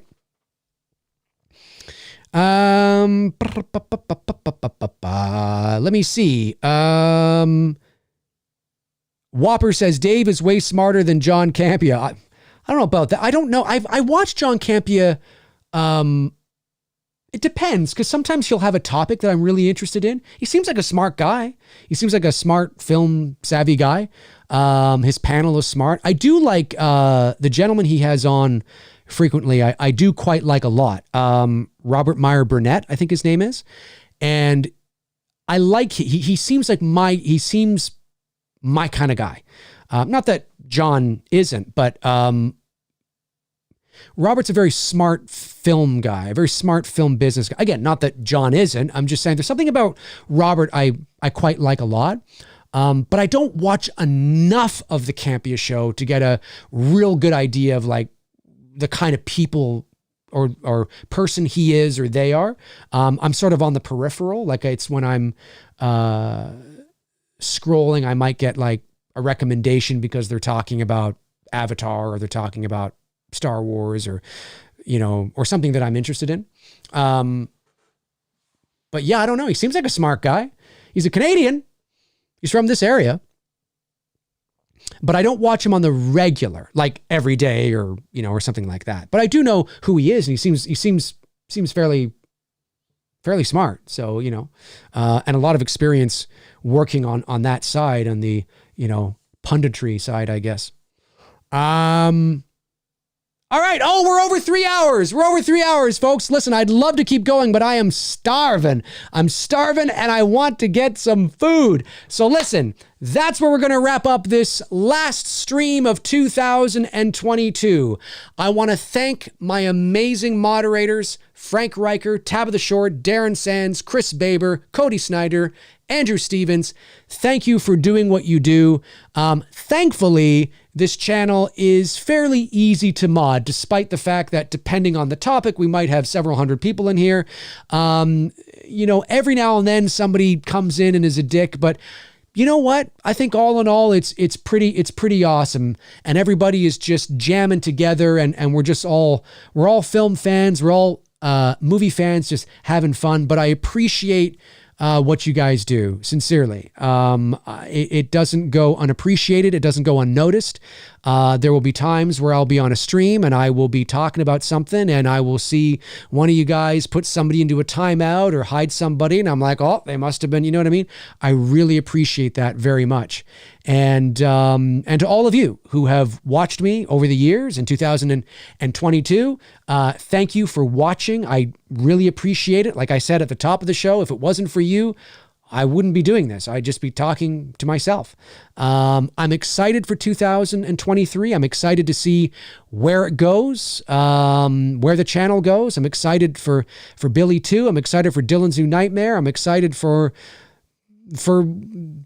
the channel and the shit that we're going to be talking about on the channel and just continuing to build the community.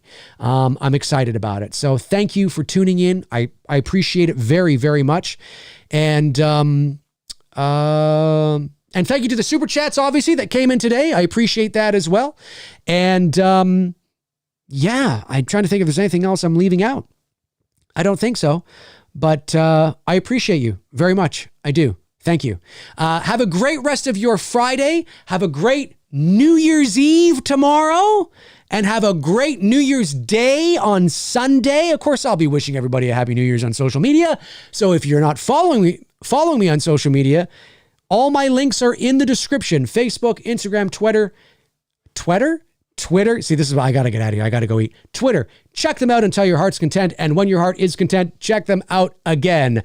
Have a great day, everybody. Happy New Year. You guys are amazing. And I will see you soon. I'll see you very soon. Alrighty. In the meantime and in between time, I will talk to you soon. Cheers.